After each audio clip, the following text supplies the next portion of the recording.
এই নেহা, কি করছো? এদিকে আসো। দেখো মুভিটা কি হট। দুজনে একসঙ্গে বসে থাকলে খুব ভালো লাগবে। প্লিজ একবার এদিকে এসো। এই তোমাকে কতবার বলেছি তুমি এসব অ্যাডাল্ট মুভি দেখবে না? তুমি তো আমার কোনো কথাই শোনো না। তুমি আরো দিন দিন এসবের মাত্রা আরো বাড়িয়ে চলেছ। আমি কি করব বলো? আমার এসব দেখতে ভালো লাগে তাই আমি দেখি। তাছাড়া আমি তো আর একা দেখি না। আমি তোমাকে সঙ্গে নিয়ে তারপরেই দেখি। কেন? তোমাকে এসব কেন দেখতে হবে তুমি বলবে আমাকে? আমার মতো সুন্দরী একটা বউ পেয়েছো, তারপরও কেন তোমাকে ওসব দেখতে হবে? নেহা, তুমি তো খুব ভালো করেই জানো মেয়ে মানুষ, আমার অন্যরকম একটা ফিলিংস আছে। তাই তো ভালো লাগে দেখতে। তাই আমি কি করব বলো? এখন থেকে তুমি এসব দেখবে না। আর যদি তুমি এসব দেখো, তাহলে এই বাড়িতে প্রবেশ করা তোমার জন্য নিষিদ্ধ হয়ে যাবে। তোকে তোমাকে আমি যেটা বলবো আমার কথাই শুনতে হবে। এইরকম প্রস্তাবেই তো আমি তোমাকে বিয়ে করতে রাজি হয়েছিলাম, তাই না? ওকে বাবা, ঠিক আছে, কোনো সমস্যা নেই। আমি আর এসব দেখব না। আসলে অনেক দিনের অভ্যেস তো, তাই ছাড়তে একটু সমস্যা হচ্ছে। যাই হোক, আমি আমার ভালোবাসার মানুষটার জন্য সব কিছু করতে পারি। আর এইটুকু ছাড়তে পারবো না? অবশ্যই পারবো। আমি সব কিছুই ছেড়ে দেব। God promise. Okay my dear. এখন এখানে চুপচাপ বসে থাকো। আমি রান্না করে খাবার বানাতে যাচ্ছি। আর হ্যাঁ, আজ কিন্তু আমি তোমার জন্য তোমার পছন্দের চিকেন বিরিয়ানি বানাচ্ছি। দুজনে একসঙ্গে বসে গল্প করতে করতে খাবো। এই বলে নেহা সেখান থেকে চলে যায়। তাদের দুজনের প্রেমের বিয়ে, 4 মাস প্রেম করে তারপর বিয়ে করেছে তারা। চলুন একটু ফ্ল্যাশব্যাক থেকে ঘুরে আসি, আর তাতে প্রেমের গল্পটা আপনাদের শুনিয়ে দেই। এটা ভারতের কলকাতা শহর। এখানকার একটা ইউনিভার্সিটিতে নীল পড়াশোনা করে, আর আগামী সপ্তাহে তার পরীক্ষা। তাই সে তার এক বন্ধুর মেয়ে বন্ধু সঙ্গে গ্রুপ স্টাডি করতে তার বাসায় যায়। নীল ওই মেয়েটার বিছানার উপর বসে একটা বইয়ের পাতা নাড়াচাড়া করছে, আর মেয়েটা টেবিলে বসে বইয়ের পাতা নাড়াচাড়া করছে। দুজনের মধ্যে কেউই পড়াশোনায় মনোযোগ দিতে পারছে না। তখনই হঠাৎই নীল মেয়েটাকে বলতে থাকে, এই রিয়া, কি হয়েছে তোমার? তুমি বারবার এইভাবে আমার দিকে কেন তাকাচ্ছ? পড়াশোনায় মনোযোগ দাও।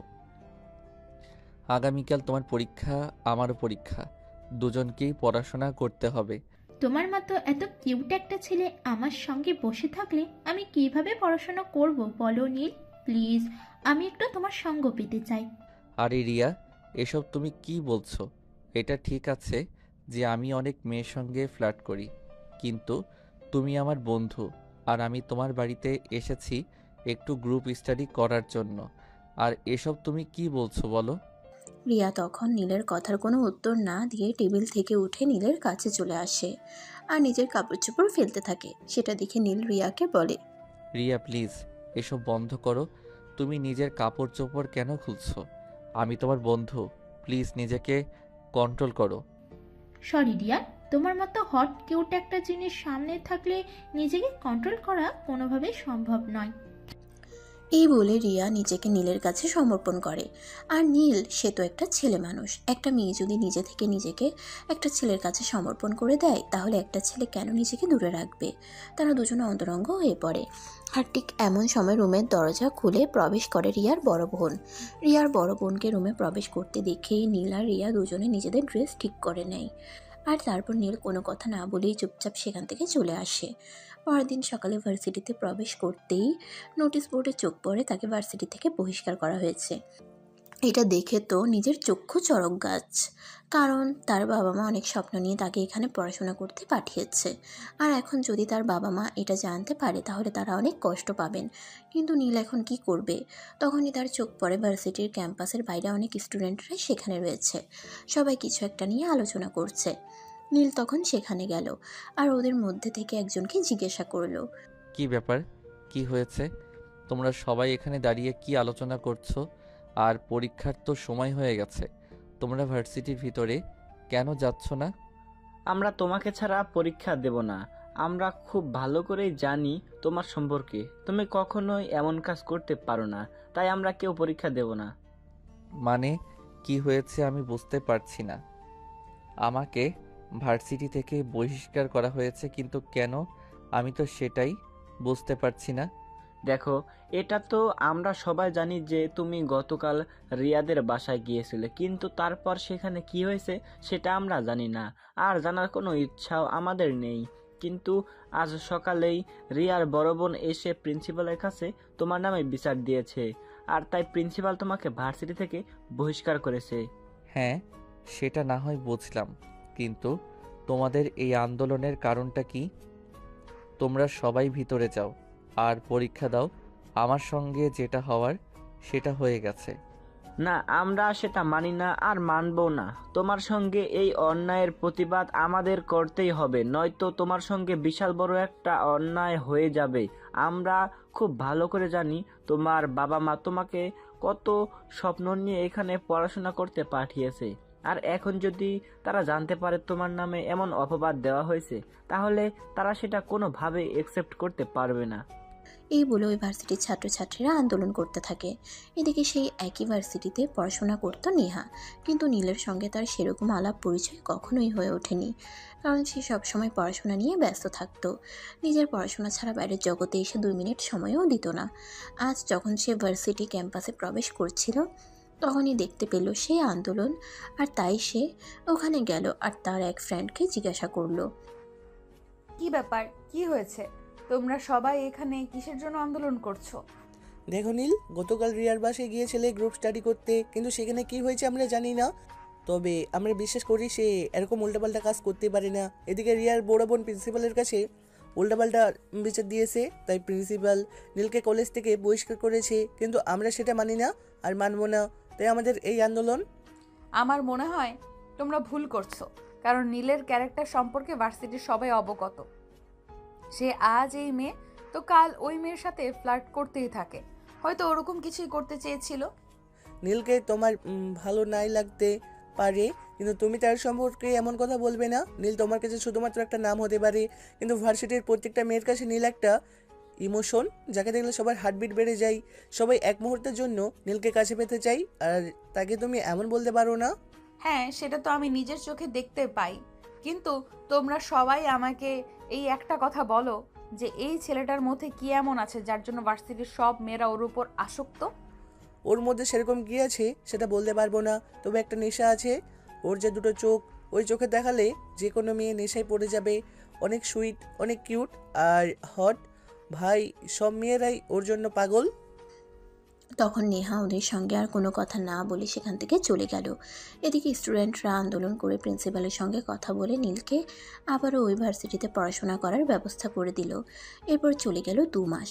একদিন সকালবেলা নেহা বসে টিভিতে একটা সিরিয়াল দেখছিল, তখনই তার বাড়ি থেকে ফোন আসে। কি ব্যাপার মামনি, কেমন আছো? কদিন ধরে ফোন করছো না, কোনো প্রবলেম হয়েছে নাকি? না বউ, সেরকম কোনো ব্যাপার নাই। আসলে কদিন ধরে পড়াশোনায় একটু প্রেসারে আছি, তাই ফোন করতে পারছি না। যাই হোক, তোমরা কেমন আছো? ভাইয়া কেমন আছে? আর শুনেছিলাম ভাইয়ার জন্য সম্বন্ধ করছে, ওটার কি খবর? আমরা সবাই ভালো আছি। আর তোমার ভাইয়ের ব্যাপারে কথা বলতেই তোমাকে ফোন করা। আসলে আমরা সবাই মিলে কথাবার্তা বলে তোমার ভাইয়ের বিয়ের ডেট ফাইনাল করেছি, তাই তোমাকে দেশে আসতে হবে। কিন্তু আব্বু, সামনে তো আমার ফাইনাল ইয়ারের এক্সাম আছে, এখন কিভাবে দেশে আসবো বলো?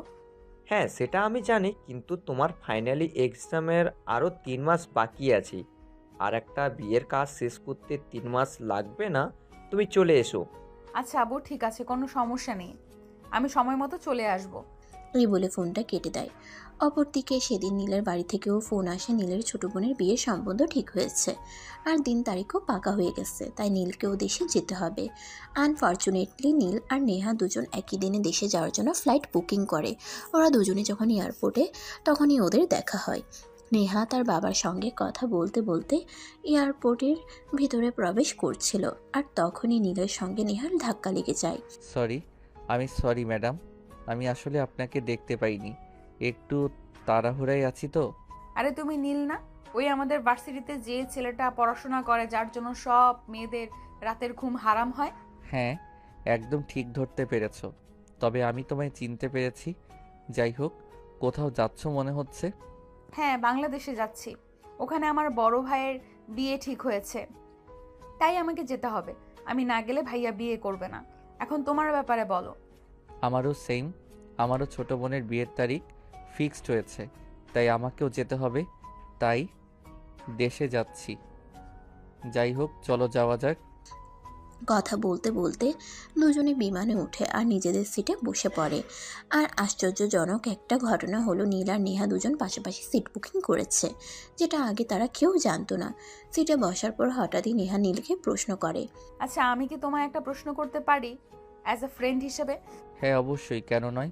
তুমি আমার ক্লাসমেট আর আমরা দুজনে একই ইউনিভার্সিটিতে পড়াশোনা করছি, তাই যে কোনো প্রশ্ন করতেই পারো।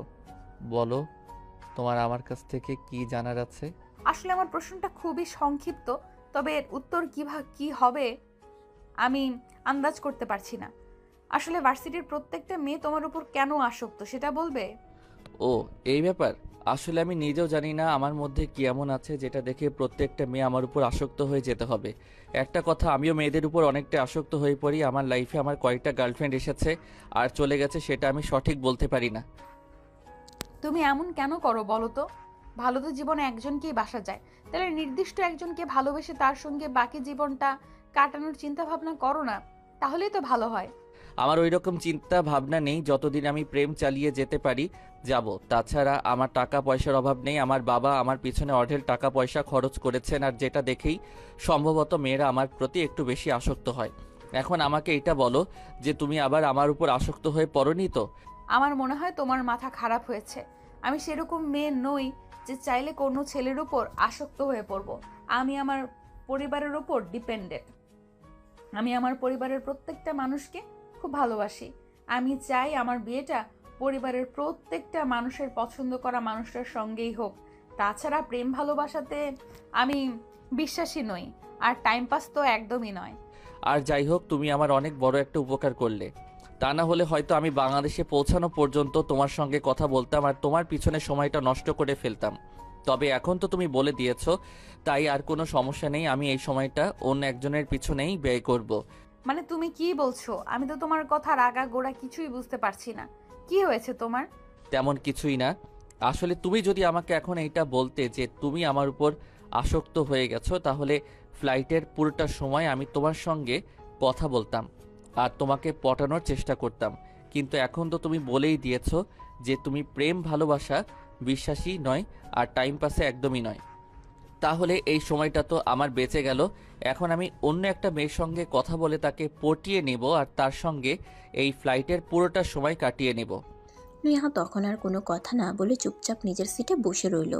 আর বসে থাকতে থাকতে কখন যে সে ঘুমিয়ে গেল সেটা তার খেয়ালই নেই। যখন তার ঘুম ভাঙলো তখন দেখলো নীল তার সিটে নেই। নেহা তখন নীলকে খোঁজাখুঁজি না করে ওয়াশরুমের দিকে পা বাড়াচ্ছিল নিজের চোখ মুখে একটু পানি দেওয়ার জন্য। তখনই ওয়াশরুমের ভিতরে নীল আর তার সঙ্গে একটা মেয়েকে অন্তরঙ্গ অবস্থায় দেখে ফেলে। আরে, তুমি তো আচ্ছা মানুষ। মাত্র ঘন্টা খানেকের ফ্লাইটের মধ্যে তুমি একটা মেয়েকে পটিয়ে নিয়ে তার সঙ্গে একেবারে অন্তরঙ্গ হয়ে গেলে। তুমি একটা জিনিস বলতে হবে মাইরি। আরে বাবা, বললাম না, তুমি যদি আমার সঙ্গে 10 মিনিট কথা বলো তাহলে তুমিও পটে যেতে বাধ্য হবে। যাই হোক, বাদ দাও। ভালো লাগছিল তাই একটু চোখে নিলাম। নেহা তখন আর কোনো কথা না বলে চুপচাপ সেখান থেকে চলে গেল। এদিকে তাদের ফ্লাইট ঢাকা এয়ারপোর্টে অবতরণ করে। সেখানে নিজের বাবা আর কাকা দুজনেই নীলের জন্য অপেক্ষা করছিল। হ্যালো বাবা, কাকা, কেমন আছো তোমরা? এই তো আলহামদুলিল্লাহ, আল্লাহর রহমতে আমরা ভালোই আছি। তোমার আসতে কোনো অসুবিধা হয়নি তো? আরে না, একদমই নয়, আমি একদম ঠিক আছি। যাই হোক, সেগুলো বাড়ি যাওয়া যাক। তারপর বাড়ি গিয়ে তারপর তোমাদের সঙ্গে কথা বলি। এই কথা বলে নীল তার বাবা আর কাকাকে নিয়ে সেখান থেকে চলে যেতে চাইছিল, কিন্তু ঠিক ওই মুহূর্তে ঘটলো একটা অঘটন। ফ্লাইটে যে মেয়েটার সঙ্গে নীল একটু ফাজলামো করতে গেছিল, ওই মেয়েটা ফ্লাইট থেকে নেমে নীলকে খোঁজাখুঁজি করতে শুরু করে, কিন্তু কোথাও পায় না। তাই সে এয়ারপোর্টের বাইরে আসতে চায়। তখনই নীলকে চোখে পড়ে আর সেখানে এসে দৌড়ে এসে নীলের বাবা কাকার সামনেই নীলকে জড়িয়ে ধরে আর তাকে একটা লিপ কিস করে বসে। আরে আরে, এই মেয়েকে তুমি তুমি আমার সঙ্গে এসব কি করলে? তোমার কি লাজ লজ্জা বলতে কিছু নেই নাকি? এয়ারপোর্টে এত মানুষ রয়েছে, তাদের সামনে তুমি আমায় লিপ কিস করলে? হ্যাঁ করেছি তো, কি হয়েছে? ফ্লাইটের ভেতর যখন তুমি আমার সঙ্গে অন্তরঙ্গ হয়েছিলে তখন এসব মনে ছিল না? আর এখন তো আমি শুধুমাত্র তোমাকে একটা লিপ কিস করেছি। আসলে যাওয়ার আগে একটু পাওয়ার নিয়ে যাচ্ছি। এই বলে মেয়েটা নীলকে আর কোনো কথা বলার সুযোগ না দিয়ে তার ব্রিফকেস নিয়ে দৌড়ে সেখান থেকে চলে যায়। সেটা দেখে নীলের বাবা নীলকে প্রশ্ন করে, কি ব্যাপার নীল, এসব তুমি কি শুরু করেছো? আমাদের বলবে? একটা মেয়ে এয়ারপোর্টে হাজার হাজার মানুষের সামনে তোমাকে কিস করে চলে গেল, এই দিনটাও আমাদের দেখতে হচ্ছে। বাবা আসলে তোমরা যেরকম ভাবছো সেরকম কিছুই নয়। মেয়েটার হয়তো আমার মতো দেখতেই একটা ছেলের সঙ্গে দেখা হয়েছিল, আর তার সঙ্গে হয়তো কোনো অ্যাক্সিডেন্ট হয়েছে। মেয়েটা হয়তো আমাকে সেই মানুষটা ভেবেছে, তাই হয়তো এরকম কাণ্ড কারখানা করেছে। যাই হোক, এসব বাদ দাও, এখন চলো বাসায় যাওয়া যাক। তখনই আর কেউ এ ব্যাপারে কোনো কথা বাড়ালো না। তারা সবাই মিলে বাসায় চলে গেল। এদিকে পরের দিন নীলের ছোট বোনের এঙ্গেজমেন্ট। সকাল থেকেই বাড়িতে আয়োজন শুরু হয়ে গেছে। সবাই নিজেদের মতো করে সাজুগুজু করে রেডি হয়ে বসে আছে। ওদিকে নীল তার নিজের রুমে বসেছিল, এমন সময় তার ছোট বোন সেখানে আসে। কি ব্যাপার ভাইয়া, তুই এখনো এখানে বসে আছিস? এদিকে দুপুর গড়িয়ে বিকেল হতে চলল। আমার শ্বশুর বাড়ির লোকজনেরা তো চলে আসবে, তুই যাবি না ওদের সঙ্গে কথা বলতে? আরে কি বলিস তুই?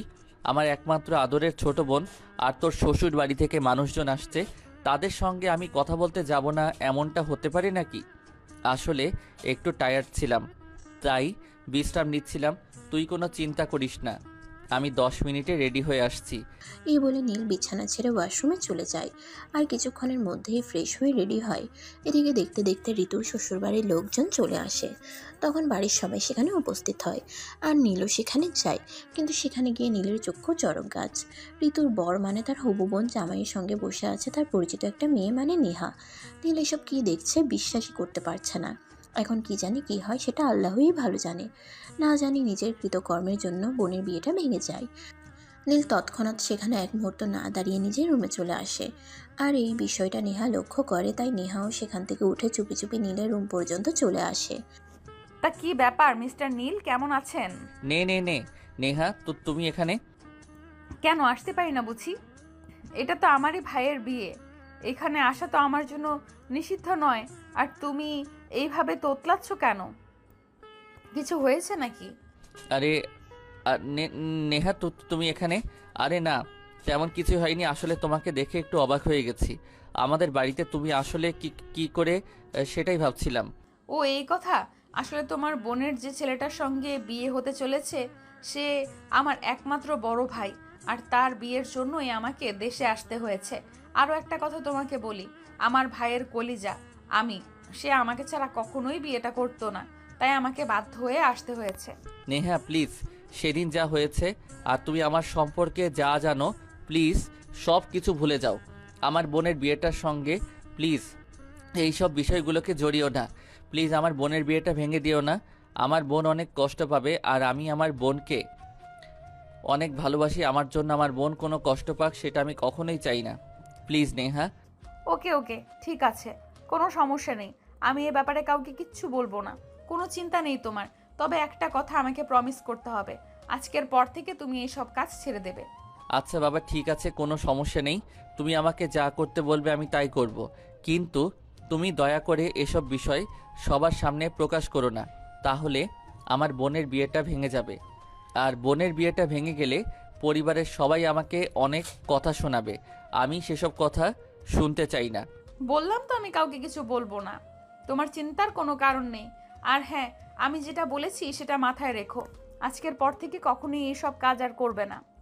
এই বলে নেহা সেখান থেকে চলে যায়। আর একটু পরেই নীলের বোনের এঙ্গেজমেন্ট হয়ে যায়। সেদিন সবাই অনুষ্ঠান শেষ করে নিজেদের বাড়িতে চলে যায়। পরের দিন সকালবেলা নীলের বাবা নীলকে ডেকে বলে, নীল দেখো, বিয়ের সমস্ত কেনাকাটা তো হয়েই আছে তোমাদের আসার জন্য। মানে তোমার বোন জামাইয়ের বোন দেশের বাইরে থাকতো, আর তুমি দেশের বাইরে থাকতে, তোমাদের দুজনের জন্য এঙ্গেজমেন্ট আটকে ছিল। আজ তার সেটাও হয়ে গেল। তবে একটা কাজ বাকি রয়ে গিয়েছিল, সেটা হলো নেহা মানে তোমার বোনের ননদের জন্য কেনাকাটা করা হয়নি। তাই আমি চাইছি, মানে আমি তোমাকে বলছি, তুমি আজ নেহাকে নিয়ে একটু মার্কেটে যাবে। ওর যা যা পছন্দ হয় তা তুমি কিনে দেবে, আর টাকা পয়সা সব আমি তোমাকে দিয়ে দেব। বাবা, আমি পারবো না ওই মেয়েটাকে নিয়ে মার্কেটে যেতে। ওই মেয়েটার সঙ্গে আমার একটু যায় না। ওই মেয়েটা শুধু শুধু আমার সঙ্গে ঝগড়া করে। আমি যাব না ওই মেয়ের সঙ্গে, আমি যাব না। তোকে আমি যেতে বলেছি, তোর কাছ থেকে আমি কোনো কথা শুনতে চাইনি। আশা করি বুঝতে পেরেছিস। তখন নীলার কোনো উপায় না পেয়ে অগত্যা যেতেই হলো। অপরদিকে নেহাদের বাড়িতেও সেম কাহিনী চলছিল। নেহার বাবা তাকে বলছিল নীলের সাথে শপিংয়ে যাওয়ার জন্য, কিন্তু নেহা কিছুতেই রাজি হচ্ছিল না। বাবা আমি যাব না এই ছেলেটার সঙ্গে, তোমরা আমাকে জোর কেন করছো? আমি বুঝতে পারছি না কি হয়েছে তোমার। তুমি কেন নীলের সাথে যেতে চাচ্ছ না? কি সমস্যা সেটা তো আমাদের খুলে বলো। আমিও তো সেটাই বলছি, তোমার ওর সাথে যেতে কি সমস্যা সেটা তো বলবি। দেখো, আমরা একটা সম্পর্কে আবদ্ধ হতে চলেছি, আমাদের মধ্যে এখন ভালো একটা বন্ডিং তৈরি করা উচিত, কিন্তু তুমি তা না করে উল্টো কাজ করছো। নেহা, আমি তোমাকে শেষবারের মতো বলছি, নীল আসলে তুমি সোজা ওর সাথে চলে যাবে। আমি আর দ্বিতীয় কোনো কথা শুনতে চাই না। এই কথা বলতে বলতে নীল সেখানে এসে উপস্থিত হয়েছে। এটা তাদের পরিবারের লোকজন খেয়াল করেনি। নীল তখন দরজার বাইরে দাঁড়িয়ে ছিল, আর তখনই নেহা তার আম্মুকে বলতে থাকে, আম্মু, আমি তোমাদের আর কতবার বলবো আমি ওই উগান্ডারের বংশধরের সঙ্গে শপিং করতে যাব না? তোমরা কেন সেটা শুনতে চাইছো না? কিন্তু ম্যাডাম, সেই উগান্ডারের বংশধর যে আপনাকে নিতে চলে এসেছে বাড়ি থেকে, আমাকে পাঠানো হয়েছে আপনাকে নিয়ে শপিংয়ে যেতে। এখন কি করব বলেন আপনি? চলে এসেছেন তো আমাকে একদম উদ্ধার করে ফেলেছেন। আপনাকে কে বলেছে আমি আপনার সঙ্গে শপিং করতে যাব? আর আপনি কোন সাহসে আমার বাড়িতে চলে আসবেন? আপনি ভাবলেন কি করে যে আমি আপনার সঙ্গে শপিং করতে যাব? নেহা, তুমি এখনো এসব কথা বলেছো? তোমার কি একবারও মনে হচ্ছে না তুমি যেটা করছো সেটা কিন্তু এখন একটু বেশি করে ফেলছো? কারণ ছেলেটা তোমাকে এত দূর থেকে নিতে এসেছে শপিং করতে যাওয়ার জন্য, আর সেখানে তুমি উল্টাপাল্টা কথা বলেই চলেছো। কি সমস্যা তোমার? তুমি কেন যাবে না সেটা আগে আমাকে বলো, তারপর আমি চিন্তা করে দেখি তোমার কথা মেনে নেওয়া যায় কি না। আচ্ছা ঠিক আছে, আমি যাচ্ছি, তবে আমার একটা শর্ত আছে। আমাকে কিন্তু বিকেল 5টার মধ্যে আমার বাসায় পৌঁছে দিতে হবে। তা না হলে কিন্তু আমি এই উগান্ডারের বংশধরের সঙ্গে কোনোভাবেই শপিং করতে যাব না। ঠিক আছে ম্যাডাম, কোনো সমস্যা নেই, আপনি যা বলবেন তাই হবে। এখন চলেন আমার সঙ্গে। আচ্ছা ঠিক আছে, আমি রেডি হয়ে আসছি। এই কথা বলে নেহা তার নিজের রুমে চলে যায়। রেডি হতে প্রায় আধা ঘন্টা পর সে রেডি হয়ে আসে। অতঃপর নীল আর নেহা বাড়ির বাইরে বের হয়। তখন নেহা দেখতে পায় নীল একটা বাইক নিয়ে এসেছে। সেটা দেখে নেহা বলে, এই তোমাকে আমি কি বলেছিলাম বাইক নিয়ে আসতে? আমি তোমার সঙ্গে বাইকে করে যাব না। তুমি গাড়ি ড্রাইভ করতে পারো না? তোমাদের কোনো একটা গাড়িও নাই। আরে বিয়ান সাহেবা, আমি প্রথমবার আপনাকে নিয়ে শপিং করতে যাচ্ছি। আমার বাইক থাকতে আমরা গাড়িতে কেন যাব আপনার সঙ্গে? সম্পর্কটা তো আমার রসের আর রঙিন, তাই আমার মনে হয় আমাদের বাইকে যাওয়া উচিত, যাতে আমরা তো জানি একটু পাশাপাশি থাকতে পারি। তোমার সঙ্গে কথা বলে এই পৃথিবীর কেউ পেজে উঠবে না। যাই হোক, ঠিক আছে, আমি বাইকে উঠছি। তবে বাইক কিন্তু আস্তে আস্তে চালাতে হবে, কারণ আমি অপরিচিত কারোর সঙ্গে কখনোই বাইকে উঠি না। আর তোমার যা লুচ্চামো স্বভাব, যেখানে সেখানে ব্রেক করবে কিন্তু। বিয়ান সাহেবের সঙ্গে যদি একটু রঙিন রসের গল্প স্বল্প না করতে পারি তাহলে আবার সেটা হয় নাকি? আচ্ছা ঠিক আছে, তুমি যা বলবে তাই হবে। এখন বাইকে ওঠো, তা না হলে কিন্তু আবার লেট হয়ে যাবে। তখন কিন্তু বাসায় ফিরতে দেরি হলে তুমি আমাকে দোষারোপ করতে পারবে না। এই কথা বলতে বলতে নীল আর নেহা দুজনেই রওনা দেয়। প্রায় 20 মিনিটের মতো সময় লাগে। শপিং মলে এসে পৌঁছাতেই নীল তখন নেহাকে বলে, তুমি ভিতরে যাও, আর কি কি লাগবে কিনে নাও, আমি আধা ঘন্টা পর আসছি। আশা করি এর মধ্যে তোমার কেনাকাটা হয়ে যাবে। আমার একটু বাইরে কাজ আছে। হ্যাঁ ঠিক আছে, তুমি বাইরে যাও। তাছাড়া আমি নিজেও চাই না তোমাকে নিয়ে শপিং করতে যেতে, কারণ তোমার যা লুচ্চামো চরিত্র, তোমাকে নিয়ে গেলে আমার মান ইজ্জত সব পাংচার হয়ে যাবে। তখন নীল আর কোনো কথা না বলে বাইরে তার কাজ করতে চলে গেল। এদিকে নেহা প্রায় আধা ঘন্টা ধরে শপিং মলে একটা শাড়ির দোকানে বসে আছে, কিন্তু কেউ তাকে কোনো পাত্তাই দিচ্ছে না। প্রায় আধা ঘন্টা পর নীল সেখানে আসে আর নেহার কাছে এসে বলে, চলো বাসায় যাওয়া যাক। বাসায় যাব মানে? এখনো তো আমার কোনো কেনাকাটাই হয়নি। আমি এখানে একটা শাড়ি দেখতে চাইছিলাম, কিন্তু দোকানদার লোকগুলোর জন্য এতই বিজি রয়েছে যে আমাকে শাড়ি দেখানোর সময় তারা পাচ্ছে না। তাহলে অন্য দোকানে চলো, আমরা অন্য কোনো দোকান থেকে তোমার জন্য শাড়ি আর অন্য জিনিসপত্র সব নিয়ে নেই। এখান থেকে নিতে হবে এমন কোনো কথা আছে নাকি? চলো আমার সাথে। না, আমি অন্য দোকান থেকে নেব না। আমার এই দোকানের একটা শাড়ি পছন্দ হয়েছে, আমি এই দোকান থেকে নেব। তুমি প্লিজ একটু ট্রাই করো না, কারণ তুমি তো যে কোনো মেয়েকে সহজেই পটিয়ে ফেলতে পারো। তাছাড়া এই দোকানের সব স্টাফই কিন্তু মেয়ে, তুমি একটু ট্রাই করলেই হয়ে যাবে। ওকে ঠিক আছে, কোনো সমস্যা নেই। তুমি যখন আমাকে বলছো তাহলে আমি একবার ট্রাই করে দেখছি। কিন্তু একটা কথা, তুমি কিন্তু এর জন্য কখনোই আমাকে কোনো কথা শোনাতে পারবে না, আর কখনো এটা বলতে পারবে না যে আমার চরিত্রের দোষ আছে। ঠিক আছে বাবা, কোনো সমস্যা নেই, আমি বলবো না। তবে এটাই কিন্তু লাস্ট, আমার সামনে কিন্তু দ্বিতীয়বার মেয়েদের সঙ্গে এরকম করতে পারবে না।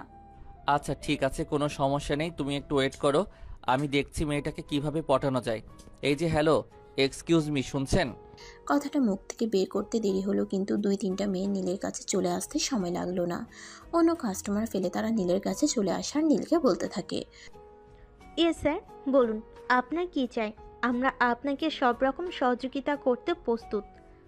বলুন আমরা আপনাকে কি সেবা দিতে পারি? আমার আপনাদের দোকানে একটা শাড়ি পছন্দ হয়েছে, আর শাড়িটা নিতে হবে। নেহা, তুমি তোমার কোন শাড়িটা পছন্দ হয়েছে সেটা দেখাও, আর আপনারা এক্ষুনি ওই শাড়িটা প্যাক করে দিন। আর ম্যাডামের অন্য কিছু লাগলে সেগুলো দিয়ে দিন। ঠিক আছে স্যার, কোনো সমস্যা নেই, আমরা এখনই করে দিচ্ছি। একটা কথা বলি ম্যাডাম, আপনার কি হয়? এক দূর সম্পর্কের আত্মীয় কেন, তাতে আপনাদের কোনো সমস্যা আছে নাকি? আপনাদেরকে যেটা বলা হয়েছে সেটাই করুন, তাড়াতাড়ি করুন, আমার হাতে সময় কম। ম্যাডামের যা যা পছন্দ হয় সব দিয়ে দিন, আর এটিএম কার্ড এখান থেকে পেমেন্ট যা আসে নিয়ে রাখবেন। অতঃপর নীল সেখান থেকে চলে যায়। ওদিকে নেহা তার পছন্দ মতো আরও কয়েকটা ড্রেস কিনে নেয়। তার ড্রেস কেনাকাটা শেষ হলে তারা চলে যায় জুয়েলারির একটা দোকানে। সেখানে সেম কাহিনী ঘটে, কিন্তু অবশেষে তাদের কেনাকাটা শেষ হয় আর দুজনে নিজেদের বাড়িতে চলে যায়। এরপর কয়েকদিন পর বিয়ের আয়োজন শুরু হয়। আজ ছিল গায়ে হলুদ, তাই নেহা তার বান্ধবী আর বোনদের নিয়ে তার হবু ভাবির জন্য গায়ে হলুদের তত্ত্ব নিয়ে আসে। এদিকে নীলদের বাড়িতেও চলছিল বিশাল আয়োজন। একমাত্র মেয়ের বিয়ে বলে কথা, আয়োজন তো হতেই হবে। সারা বাড়ি জুড়ে একটা উৎসবের আমেজ চলছিল। নেহা তখন তার হবু ভাবির সঙ্গে বসে গল্প করছিল। তখনই নীল সেখানে উপস্থিত হয় আর নেহাকে দেখে বলে, Neha, you are looking so gorgeous. তোমাকে যা সুন্দর লাগছে তা বলার বাইরে। আমি কিন্তু তোমাকে দেখে একদম প্রেমে পড়ে গেছি। ভাইয়া দেখো, ও কিন্তু আমার হবু ননদ। এখনই ওর পিছনে টাইম ওয়েস্ট করো না। আগে আমাদের বিয়েটা হতে দাও, আগে আমাদের সমস্যাটার সমাধান করো, তারপর তুমি তোমার বিষয় নিয়ে চিন্তা করো। হ্যাঁ সেটাই, একদম তুই ঠিক বলেছিস। আগে তোর বিয়েটা হয়ে যাক, তারপর তো তোমাদের সঙ্গে আমি আমার লাইনটা ফিটনেস করে নেব। আমার পেছনে টাইম ওয়েস্ট করে সেরকম কোনো লাভ হবে না, সেটা নিয়ে তুমি খুব ভালো করেই জানো। কারণ তুমি যেসব মেয়েদের সঙ্গে টাইম পাস করো, আমি সেই লেভেলের মেয়ে নই। আমি একটু অন্যরকম, আমি যাকে ভালোবাসবো তাকে লয়াল হতে হবে, একদম লয়াল। আমি ছাড়া তার চোখ দুটো অন্য কোনো মেয়ের উপর পড়বেই না কখনো। সে শুধু আমাকেই ভালোবাসবে আর আমার মতো করেই চলার চেষ্টা করবে। নেহা, আমি জানি না তুমি সেরকম পুরুষ কখনো পাবে কিনা, তবে আমার মনে হয় এ থেকে তুমি লয়াল কোনো ছেলেকে নিজের লাইফ পার্টনার হিসেবে পাবে না। কারণ এ যুগে সেরকম কোনো ছেলে নেই বলতে গেলে। এখনকার চোখে সবাই আল্ট্রা মডার্ন, সবাই নিজেদের মতো চলতে পছন্দ করে। আর প্রেম তো এখনকার যুগে পান্তা ভাতের মতো। ওকে, দেখা যাক কার সঙ্গে কি হয়। তবে আমি তোমার মতো কোনো ছেলের প্রেমে নিশ্চয়ই কখনো পড়বো না। যাই হোক, আমাদের বাড়ি ফেরার সময় হয়ে গেছে, আমরা আসছি। এই বলে নেহা নীলদের বাড়ি থেকে চলে যায়। এর পরের দিন বিয়ের কাজটা খুব ভালোভাবে সম্পন্ন হয়। সেদিন সন্ধ্যাবেলাও রিমিকে নিয়ে নেহাদের বাড়িতে চলে যাওয়া হয়। নীলও গিয়েছিল নেহাদের বাড়িতে রিমির সঙ্গে। রাত প্রায় 10টার মতো হবে বাজে। তখন রিমির সঙ্গে যাবার সবাইকে নেহাদের বাড়িতে খেতে দেওয়া হয়নি। নীলও ছিল সেই টেবিলে। তখনই হঠাৎ নেহা সেখানে আসে। কি ব্যাপার বিআই মশাই, আপনি তো দেখছি আমাকে রেখেই খাওয়া শুরু করে দিয়েছেন। আপনার পেটে বুঝি খুব ক্ষুধা পেয়েছে? ঠিক আছে, কোনো সমস্যা নেই, আপনি খেয়ে নিন, আমি পরে খেয়ে নেব। আপনার কিছু লাগলে আমাকে জানাবেন। I am so sorry madam, আসলে আমার আপনাদের কথা একদমই মনে ছিল না। তাছাড়া আমাদেরকে এখনই বাড়িতে ফিরে যেতে হবে, কারণ জানেনই তো বাড়িতে একটা বিয়ের কাজ শেষ হয়েছে, আর অনেক কাজ পড়ে আছে, ডেকোরেশন থেকে শুরু করে সব কিছু। আর তার উপর কাল সকালে আবার আপনাদের বাড়িতে আসতে হবে, তাই খুব প্যারায় আছি। আচ্ছা ঠিক আছে, আপনারা খাওয়া দাওয়া করুন, আমি বাইরে আছি। কোনো প্রয়োজন হলে আমাকে ডাকবেন, আমি চলে আসবো, কোনো সমস্যা নেই। এই বলে নেহা সেখানে আর এক মুহূর্তও দেরি না করে সেটা নিজের রুমে চলে গেল। এদিকে নীল খাওয়া দাওয়া শেষ করে সবার সঙ্গে কথা বলে এবং বাড়িতে যাওয়ার জন্য প্রস্তুতি নেয়। তখন হঠাৎ মনে পড়ে নেহার কথা, তাই সে নেহাকে খুঁজতে থাকে, কিন্তু সারা বাড়ি খুঁজেও নেহাকে কোথাও পায় না। তাই সে তার বোনের কাছে জিজ্ঞাসা করে, কিরে রিমি, তোর ননদ কোথায় গেল? তোর ননদকে সেই কখন থেকে খুঁজতেছি, কিন্তু কোথাও খুঁজে পাচ্ছি না। এখন তো আমাদের বাড়ি চলে যেতে হবে, এখন যদি বাড়িতে না যাই তাহলে কাজগুলো কে করবে? আর তোর ননদের সঙ্গে যদি কথা না বলে চলে যাই তাহলেও আবার তোর ননদ কথা শোনাবে। কি জানি ভাইয়া, আমি তো বলতে পারছি না নেহা কোথায় গিয়েছে। তুমি একটু খুঁজে দেখো, তাহলেই হয়তো পেয়ে যাবে। তখনই নীল সেখান থেকে চলে যায় আর সারা বাড়ি তন্ন তন্ন করে খুঁজতে থাকে, কিন্তু কোথাও খুঁজে পায় না নেহাকে। তখন তার হঠাৎ বাড়ির ছাদের কথা মনে পড়ে। তখনই সে ছাদে চলে যায়, আর ছাদে গিয়ে দেখতে পায় নেহা ছাদের এক কোণে দাঁড়িয়ে আছে। আর নীল আস্তে আস্তে ছাদে নেহার পাশে গিয়ে দাঁড়ায় আর নেহাকে বলে, কি ব্যাপার নেহা, কি হয়েছে? তুমি এখানে দাঁড়িয়ে আছো কেন? আমি সারা বাড়ি তন্ন তন্ন করে তোমায় খুঁজেছি, কিন্তু কোথাও তোমাকে খুঁজে পাইনি। তোমার কি মন খারাপ কিছু হয়েছে কি? আরে না, সেরকম কোনো ব্যাপার না, আমার কিছুই হয়নি, আমি একদম ঠিক আছি। আসলে ভালো লাগছিল না এসব গান বাজনা আওয়াজ, আমার ভালো লাগে না। আমি নিরিবিলি থাকতে পছন্দ করি, তাই একটু এখানে এসে নিজেকে সময় দিয়েছিলাম আর একা একা রাতের আকাশ দেখছিলাম। তোমাদের খাওয়া দাওয়া কেমন হয়েছে? আপ্যায়নে কোনো ত্রুটি হয়নি তো?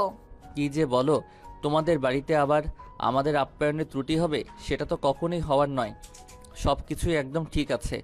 আমরা তো বাড়িতে চলে যাচ্ছি, তাই তোমাকে বলে যাওয়ার জন্য খুঁজতেছিলাম, কিন্তু সারা বাড়িতে কোথাও তোমাকে খুঁজে পেলাম না, তাই অবশেষে তোমাকে খুঁজতে খুঁজতে এখানে চলে এসেছি। ও আচ্ছা, ঠিক আছে, তাহলে চলে যাও। আগামীকাল কিন্তু সময় মতো চলে এসো, আমি কিন্তু তোমার অপেক্ষা করব। ঠিক আছে, আসছি তাহলে। আল্লাহ হাফেজ অ্যান্ড গুড নাইট। অতঃপর নীল সেখান থেকে চলে যায়। আর এদিকে নেহার দায়িত্ব পড়ে তার ভাইয়ের বাসর ঘর সাজিয়ে দেওয়ার। সে তো নিজের বাসর ঘর সাজাতে পারে না, তাই তার বন্ধু আর কিছু কাজিনদের নিয়ে এসে বাসর ঘরটা সাজিয়ে দেয়। যখন তার ভাইয়া আর ভাবি বাসর ঘরে প্রবেশ করবে তখন সে দরজা আটকে দাঁড়ায় আর তার ভাইয়াকে বলে, ভাইয়া, আজ তোমাদের জীবনের নতুন একটা অধ্যায় সূচনা হতে যাচ্ছে, আর আমি তোমাদের জন্য এত কষ্ট করে তোমাদের রুমটা সাজিয়ে দিয়েছি। শুধু আমি নই, এখানে আমার সঙ্গে আরও অনেকেই ছিল যারা এই বিষয়ে আমাকে হেল্প করেছে। তাই আমাদের নাস্তা পানির জন্য দাও, যাতে আমরা নিজেদের কষ্টটা সার্থক বলে মনে করতে পারি। আরে নেহা, এটা তুমি কি বলছো? তোমাকে কিছু কেন দিতে যাব? তোমাকে নিশ্চয়ই স্পেশাল কিছু দেব। তুমি আমার সঙ্গে রুমে আসো, তোমার জন্য একটা স্পেশাল গিফট রেখেছি এবং বাকি সবার জন্য একটা স্পেশাল ট্রিটের অ্যারেঞ্জ করেছি। এই নাও তোমার গিফট, আমার পক্ষ থেকে স্পেশালি তোমার জন্য। এটা আমি আমার ভাইকে দিয়ে আনিয়েছি। ও মাই গড, ডায়মন্ডের নেকলেস! এটা আমার খুবই পছন্দের। থ্যাংক ইউ ভাবি, থ্যাংক ইউ সো মাচ। এখন এক কাজ করো, আমার সঙ্গে বাকি যারা কাজ করেছে তাদেরকে যদি দিয়ে দাও তাহলে আমরা চলে যাব। তোমাদের এই সুখময় রাত আমরা বেশি সময় নষ্ট করব না। অতঃপর নেহার ভাইয়া নেহার হাতে 1,00,000 টাকার একটা বান্ডিল গুজে দেয় আর নেহাকে বলে, এখান থেকে 50,000 তোমার আর বাকি 50,000 ওদের সবাইকে দিয়ে দিও। নেহা আর তার সাথে লোকজন সবাই অনেক খুশি হয়ে সেখান থেকে চলে যায়। আর এদিকে নেহার ভাইয়া আর ভাবি তাদের সুখময় রাতটাকে আরও সুখময় করে তোলে। যাই হোক ভিউয়ার্স, চলুন আমরা আমাদের গল্পের নায়ক নায়িকার লাইফে কি হতে চলেছে সেটা দেখে নিই। পরের দিন দুপুরবেলা নীলদের বাড়ি থেকে সবাই নেহাদের বাড়িতে বৌভাতের অনুষ্ঠানে আসে। সেখানে আবারও নীলের দেখা হয় নেহার সঙ্গে। এই যে, হ্যালো নেহা, কেমন আছো তুমি? এই তো আলহামদুলিল্লাহ, আল্লাহ রহমতে ভালোই আছি। তোমার কি খবর? তুমি কেমন আছো? আর তোমাকে তো বলেছিলাম সকাল সকাল আসতে, এখন তো দুপুর হয়ে গেছে, এতক্ষণে কেন আসলে? আসলে তোমাকে তো বললামই আমি বাড়ির বড় ছেলে, আমার তো অনেক দায়িত্ব, তাই বাড়ির কাজ করতে করতে কখন যে সময়টা বেরিয়ে গেছে সেটা আমি খেয়ালই করিনি। তার জন্য আমি খুবই দুঃখিত। আই এম সো সরি, আমাকে ক্ষমা করে দাও। ঠিক আছে, তবে তোমায় ক্ষমা করতে পারি একটা শর্তে। আগামীকাল আমাকে নিয়ে একটু ঘুরতে বের হতে হবে, কারণ বাংলাদেশে তো অনেক দিন পর এসেছি। তাছাড়া ভাইয়া এখন ব্যস্ত আছে, তার সময় হবে না আমাকে নিয়ে ঘুরতে যাওয়ার জন্য, তাই তোমাকে বলা। এটা আবার এভাবে বলতে হয় নাকি? আমি তোমাকে ঘুরতে নিয়ে যাবার জন্য অলওয়েজ প্রস্তুত। তুমি শুধু কখন ঘুরতে যাবে সেই সময়টা আমাকে বলে দিও। আমি আজ থেকে একদম ফ্রি আছি। আচ্ছা ঠিক আছে, কোনো সমস্যা নেই, আমি কাল সকালে তোমাকে সময় মতো ফোন করে নেব। এভাবে কথা বলতে বলতে আর গল্প গুজব করতে করতেই সেদিনের সময়টা কেটে গেল। পরের দিন সকালবেলা নেহা যখন ঘুম থেকে উঠল তখন দুপুর প্রায় 2টোর মতো বাজে। ফোনটা হাতে নিয়ে দেখে নীল তাকে অজস্রবার কল করেছে আর অনেকগুলো মেসেজও করেছে, কিন্তু দুর্ভাগ্যবশত নেহা তার ফোনটা সাইলেন্ট করেই ঘুমিয়েছিল, যার কারণে সে এসব কিছুই শুনতে পায়নি আর জানতও না। তাছাড়া সে যেহেতু এখন ছুটিতে এসেছে আর তার কোনো কাজ ছিল না, তাই তার বাড়ির লোকেরাও তাকে ঘুম থেকে ওঠানোর কোনো চেষ্টাই করেনি। কেউ তাকে একবারের জন্য ডাকতেও আসেনি, তাই সেভাবে ঘুমিয়েছিল। যাই হোক, সে ফোনটা হাতে নিয়ে সঙ্গে সঙ্গেই নীলকে ফোন দেয়। কি ব্যাপার, কি হয়েছে? তুমি আমাকে ফোন দিয়েছো কেন? সকাল থেকে আমি তোমাকে কতগুলো ফোন দিয়েছি, তুমি তো আমার একটা ফোন রিসিভ করার প্রয়োজনও মনে করনি। তাহলে এখন আমাকে ফোন দিয়ে বিরক্ত করছো কেন? আমি sorry Neel, I am so sorry. আসলে আমি ঘুমিয়েছিলাম আর তারপর কখন যে সময়টা কেটে গেছে সেটা আমার খেয়ালই ছিল না। তাছাড়া আমি তো ছুটিতে এসেছি, তাই বাড়ির লোকেরা আমাকে ঘুম থেকে জাগানোর প্রয়োজন মনে করেনি। এখন তুমি কোথায় আছো সেটা আমাকে বলো। আমি আবার কোথায় থাকবো? আমি তো আমাদের বাড়িতেই আছি। কেন, আমাকে অন্য কোথাও যাওয়ার কোনো কথা ছিল নাকি? প্লিজ তুমি এইভাবে কথা বলো না। আমি তো তোমাকে গতকাল বলেছিলাম আজ আমি তোমার সঙ্গে ঘুরতে যাব, কিন্তু এইভাবে সময়টা কেটে যাবে সেটা আমি বুঝতে পারিনি। যাই হোক, তুমি রেডি হয়ে বাসা থেকে বের হও, আমি এক্ষুনি ফ্রেশ হয়ে রেডি হয়ে নিচ্ছি। আমি আধ ঘন্টার মধ্যে রেডি হয়ে তোমার জন্য অপেক্ষা করব, তুমি চলে এসো। আমি আজ তোমাদের বাড়িতে যেতে পারবো না, কারণ আমি যদি প্রতিদিন এভাবে তোমাদের বাড়িতে যেতেই থাকি তাহলে সবাই আমাকে সন্দেহ করবে। সবাই মনে করবে তোমার সঙ্গে আমার কোনো সম্পর্ক আছে বা কোনো চক্কর চলছে। তোমাদের বাড়িতে আমার বোনের বিয়ে হয়েছে, আমি চাই না আমার কারণে আমার বোনের সংসারে কোনো অশান্তি হোক। That's it. আরে নীল, এত চিন্তা করার কিছুই নেই।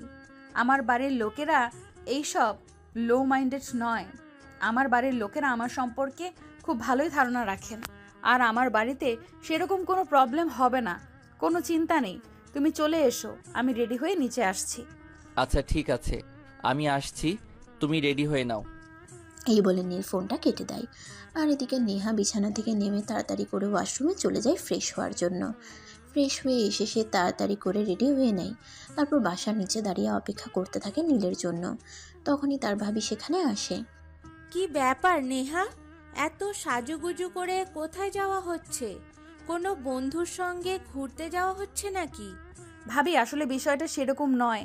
আমি আসলে এক জায়গায় যাচ্ছি, বাড়িতে কাউকে বলা হয়নি। কেউ জিজ্ঞেস করলে বলে দিও। আমি তো আমার তো ঘুম থেকে উঠতে একটু লেট হয়ে গেছে, তাই কাউকে না বলেই বের হয়ে এসেছি। যাই হোক, তুমি কোথাও যাচ্ছ নাকি? আরে না, আমি আবার কোথায় যাব? আমি তো বাড়ির নতুন বউ। তোমার ভাইয়া একটু বাহিরে গেছে, তোমার ভাইয়ার জন্যই অপেক্ষা করছিলাম আর এদিকে হাঁটাহাঁটি করছিলাম। এইভাবেই রিমি আর নেহা দুজনে কথা বলছিল। ঠিক তখনই নীল সেখানে এসে উপস্থিত হয় বাইক নিয়ে। আর নীলকে দেখে রিমির রিয়াকশনটা জাস্ট দেখার মতো ছিল।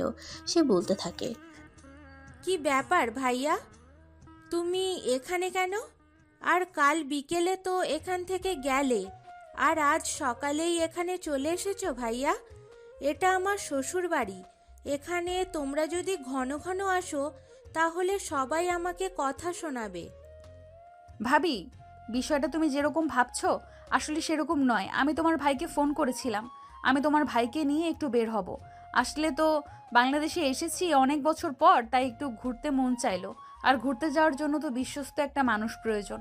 তুমি তো আমাদের বাড়ির বউ, তাই আমার মনে হয় তোমার ভাই এটার জন্য পারফেক্ট। কারণ তোমার ভাই যদি আমার সঙ্গে কোনো একটা কাজ করতে চায় তাহলে তাকে অন্তত 10 বার চিন্তা করে তারপর কাজটা করতে হবে। ও তাই বুঝি? তাহলে এই বিষয়টা এতক্ষণ ধরে আমার কাছে লুকিয়ে রাখা হয়েছিল কেন? কেন এই বিষয়টা আমার কাছে প্রকাশ করা হয়নি? আমি কি বাঘ নাকি ভাল্লুক যে তোমাদের কিছু করে ফেলতাম? আরে ভাবি, তুমি ভুল ভাবছো, সেরকম কিছু নয়। আমি তোমাকে বলতে চাইছিলাম, কিন্তু মুখ দিয়ে বের হওয়ার আগেই অন্য একটা কথা বের হয়ে গেছিল। যাই হোক, এখন আমি আসছি। তোমাকে যেটা বলেছি তুমি কিন্তু সেটাই করবে, তা না হলে কিন্তু ভালো হবে না, বলে দিলাম। আচ্ছা বাবা, ঠিক আছে, তোমরা ঘুরতে যাও, তবে সন্ধ্যার আগে কিন্তু বাড়িতে চলে আসবে। তা না হলে কিন্তু বাড়ির সবাই অনেক টেনশন করবে। তখন কিন্তু বাধ্য হয়ে আমাকে সবার সামনে সব সত্য কথা বলে দিতে হবে। তুমি চাইলে এখনই গিয়ে সবার সঙ্গে সব কিছু বলে দিতে পারো, কারণ আমি আমার ফ্যামিলির লোকদের চিনি। তারা আমায় অনেক বেশি বিশ্বাস করে আর ভরসা করেন। তুমি যাই কিছু করো না কেন, তারা কিন্তু কখনোই আমার কাছে কোনো কিছু জিজ্ঞেস করে না। তোমার কথা বিশ্বাস করবে না, কারণ এই মানুষগুলোর সঙ্গে আমি ছোট থেকে বড় হয়েছি। প্রত্যেকটা মানুষের চলাফেরা, আচার আচরণ, ভাব ভঙ্গি সবকিছুই আমি খুব ভালো করেই চিনি। অতঃপর আর কোনো কথা না বলে তারা দুজনেই সেখান থেকে চলে গেল, আর তার ভাবিও বাড়ির ভেতরে প্রবেশ করে। এদিকে দেখতে দেখতে প্রায় বিকেল 5টার মতো বেজে গেল। তারা দুজনেই ঘোরাঘুরি করছিল। এদিকে নেহার মনে একটা প্রশ্ন জাগে, আর সে নীলকে বলে, নীল, ইফ ইউ ডোন্ট মাইন্ড, আমি কি তোমাকে একটা প্রশ্ন করতে পারি ফ্রেন্ড হিসাবে? নেহা, তোমাকে তো আমি সেদিনই বলেছি, তোমার যদি আমার কাছ থেকে কোনো কিছু জানার থাকে তাহলে তুমি আমাকে সরাসরি প্রশ্ন করবে। আমার কাছ থেকে পারমিশন নেওয়ার কোনো কিছুই নেই। তুমি আমার ক্লাসমেট, তার উপর বন্ধু, তারপর সবচাইতে বড় কথা হলো তুমি আমার বেআইন। তুমি কি কখনো কাউকে মন থেকে ভালোবেসেছো? নেহা দেখো, আমি না ভালোবাসায় বিশ্বাসী নই। আমি আজ এই মেয়ের সঙ্গে তো কাল ওই মেয়ের সঙ্গে টাইম পাস করি, আমার এসবই ভালো লাগে। ভালোবাসা আমার কখনোই হয়ে ওঠেনি। এইসব করে তুমি কি মজা পাও আমি সেটাই বুঝতে পারি না। জীবনে যদি তোমার কাউকে প্রয়োজন হয় তাহলে তুমি তাকে তোমার মন দিয়ে ভালোবাসো, তাকে আপন করে নাও, দেখবে জীবনে ভালো কিছু পাবে। আর এইভাবে টাইম পাস করাটা আমার সঠিক মনে হয় না। দেখো নেহা, এখনকার যুগটাই এরকম, সবাই টাইম পাস করে, কেউ কখনোই নিজের বুকে হাত রেখে বলতে পারে না আমি একটা লয়াল ছেলে। আমি আমার জীবনে শুধুমাত্র একজন মানুষকেই ভালোবেসেছি, আর তাকে নিজের করে নেওয়ার অনেক চেষ্টা করেছি। সেটা আমি জানি, আর এটাও জানি যে এটা এখনকার যুগের ট্রেন্ড। যাই হোক, তবে আমি কিন্তু একদম ওইরকম নই। আমি মনে করি যে আমার জীবনে আসবে, এসে একদম পারফেক্ট আর পার্মানেন্ট হয়ে আসবে। আমার জীবনে অর্থ সম্পদ এইসব কিন্তু মুখ্য বিষয় নয়। আমার কথা হলো যে মানুষটা আমার জীবনে আসবে সে যেন খুব ভালো একজন মানুষ হয়, আমাকে যেন খুব বেশি ভালোবাসে, আর সব সময় যেন আমার কথা মেনে চলে, আমার মতো করে চলে। এরকম লয়াল পুরুষ তুমি তোমার জীবনে পাবে কি না আমি জানি না, তবে তোমার জন্য অনেক শুভকামনা রইল যেন তুমি এরকম একটা মানুষ তোমার জীবনে পাও। আচ্ছা নীল, ধরো একটা মেয়ে তোমার সামনে এসে দাঁড়ালো আর সে তোমাকে বলল সে তোমাকে খুব খুব ভালোবাসে, সে তোমার জন্য নিজের জীবন পর্যন্ত দিয়ে দিতে পারে, কিন্তু তোমাকে ওই মেয়েটার মতো করে চলতে হবে।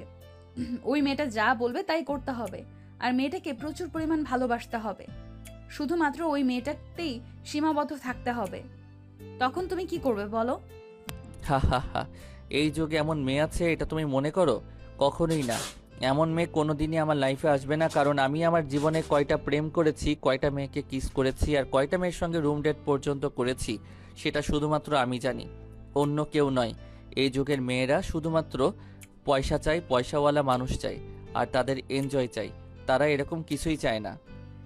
তোমার ধারণা আমার মনে হচ্ছে ভুল, কারণ এখনো অনেক মানুষ আছে যারা ভালোবাসায় বিশ্বাসী। দেখো, আমি কথাটা ঘোরাতে চাই না, আমি সরাসরি তোমায় বলে ফেলতে চাই, আমি তোমাকে ভালোবেসে ফেলেছি। আমি তোমাকে দেখে তোমার প্রেমে পড়ে গেছি। আমি তোমাকে আমার ভালোবাসার মায়ার বন্ধনে আবদ্ধ করতে চাই। নেহা, এটা সম্ভব নয়, কারণ তোমার ভাইয়ের সঙ্গে আমার বোনের বিয়ে হয়েছে, আর এখন যদি আমরা এরকম কিছু একটা করি তাহলে এটার প্রভাব তাদের দুজনের উপর গিয়ে পড়বে। তাছাড়া আমি এসব প্রেম, ভালোবাসা আর বিয়েতে বিশ্বাসী নই। তাছাড়া বিয়ে আমি করতে চাই না, আমি আমার মতো করে খুব ভালো আছি। আমি চাই না আমার জীবনে কেউ আসুক যে আমার উপরে ছড়ি ঘুরাবে। কিন্তু নীল, তুমি যে এমনই হও না কেন? আমি কিন্তু তোমাকে ভালোবেসে ফেলেছি। আমার জীবনের সব কিছুর বিনিময় হলেও আমি তোমাকে চাই। তোমাকে আমি এতটাই ভালোবেসে ফেলেছি যে আমি যেখানেই যাচ্ছি না কেন আমার দু চোখে শুধু তুমিই ভাসছো। তোমাকে ছাড়া আমি অন্য কোনো কিছু একটুও কল্পনা করতে পারছি না। প্লিজ নীল, বোঝার চেষ্টা করো। নেহা তুমি এমন কেন করছো আমি সেটাই বুঝতে পারছি না। কারণ যেখানে তুমি খুব ভালো করে জানো আমি কেমন ছেলে, আমি প্রতিদিন গার্লফ্রেন্ড বদলাই, যেমন করে মানুষ কাপড় চোপড় বদলায়, আর সেখানে আমি তোমাকে আবদ্ধ হয়ে থাকতে পারবো না। নেহা প্লিজ আমায় ক্ষমা করে দাও। কখনোই না নীল, আমি তোমাকে শুধরে নিতে পারবো, সেই কনফিডেন্স আমার মধ্যে আছে। আমি তোমাকে আমার মতো করে ভালোবাসবো আর আমার মতো করে ভালো রাখতে পারবো। তুমি শুধু আমায় একটা সুযোগ দাও। ওকে ডিয়ার, ঠিক আছে, কোনো সমস্যা নেই।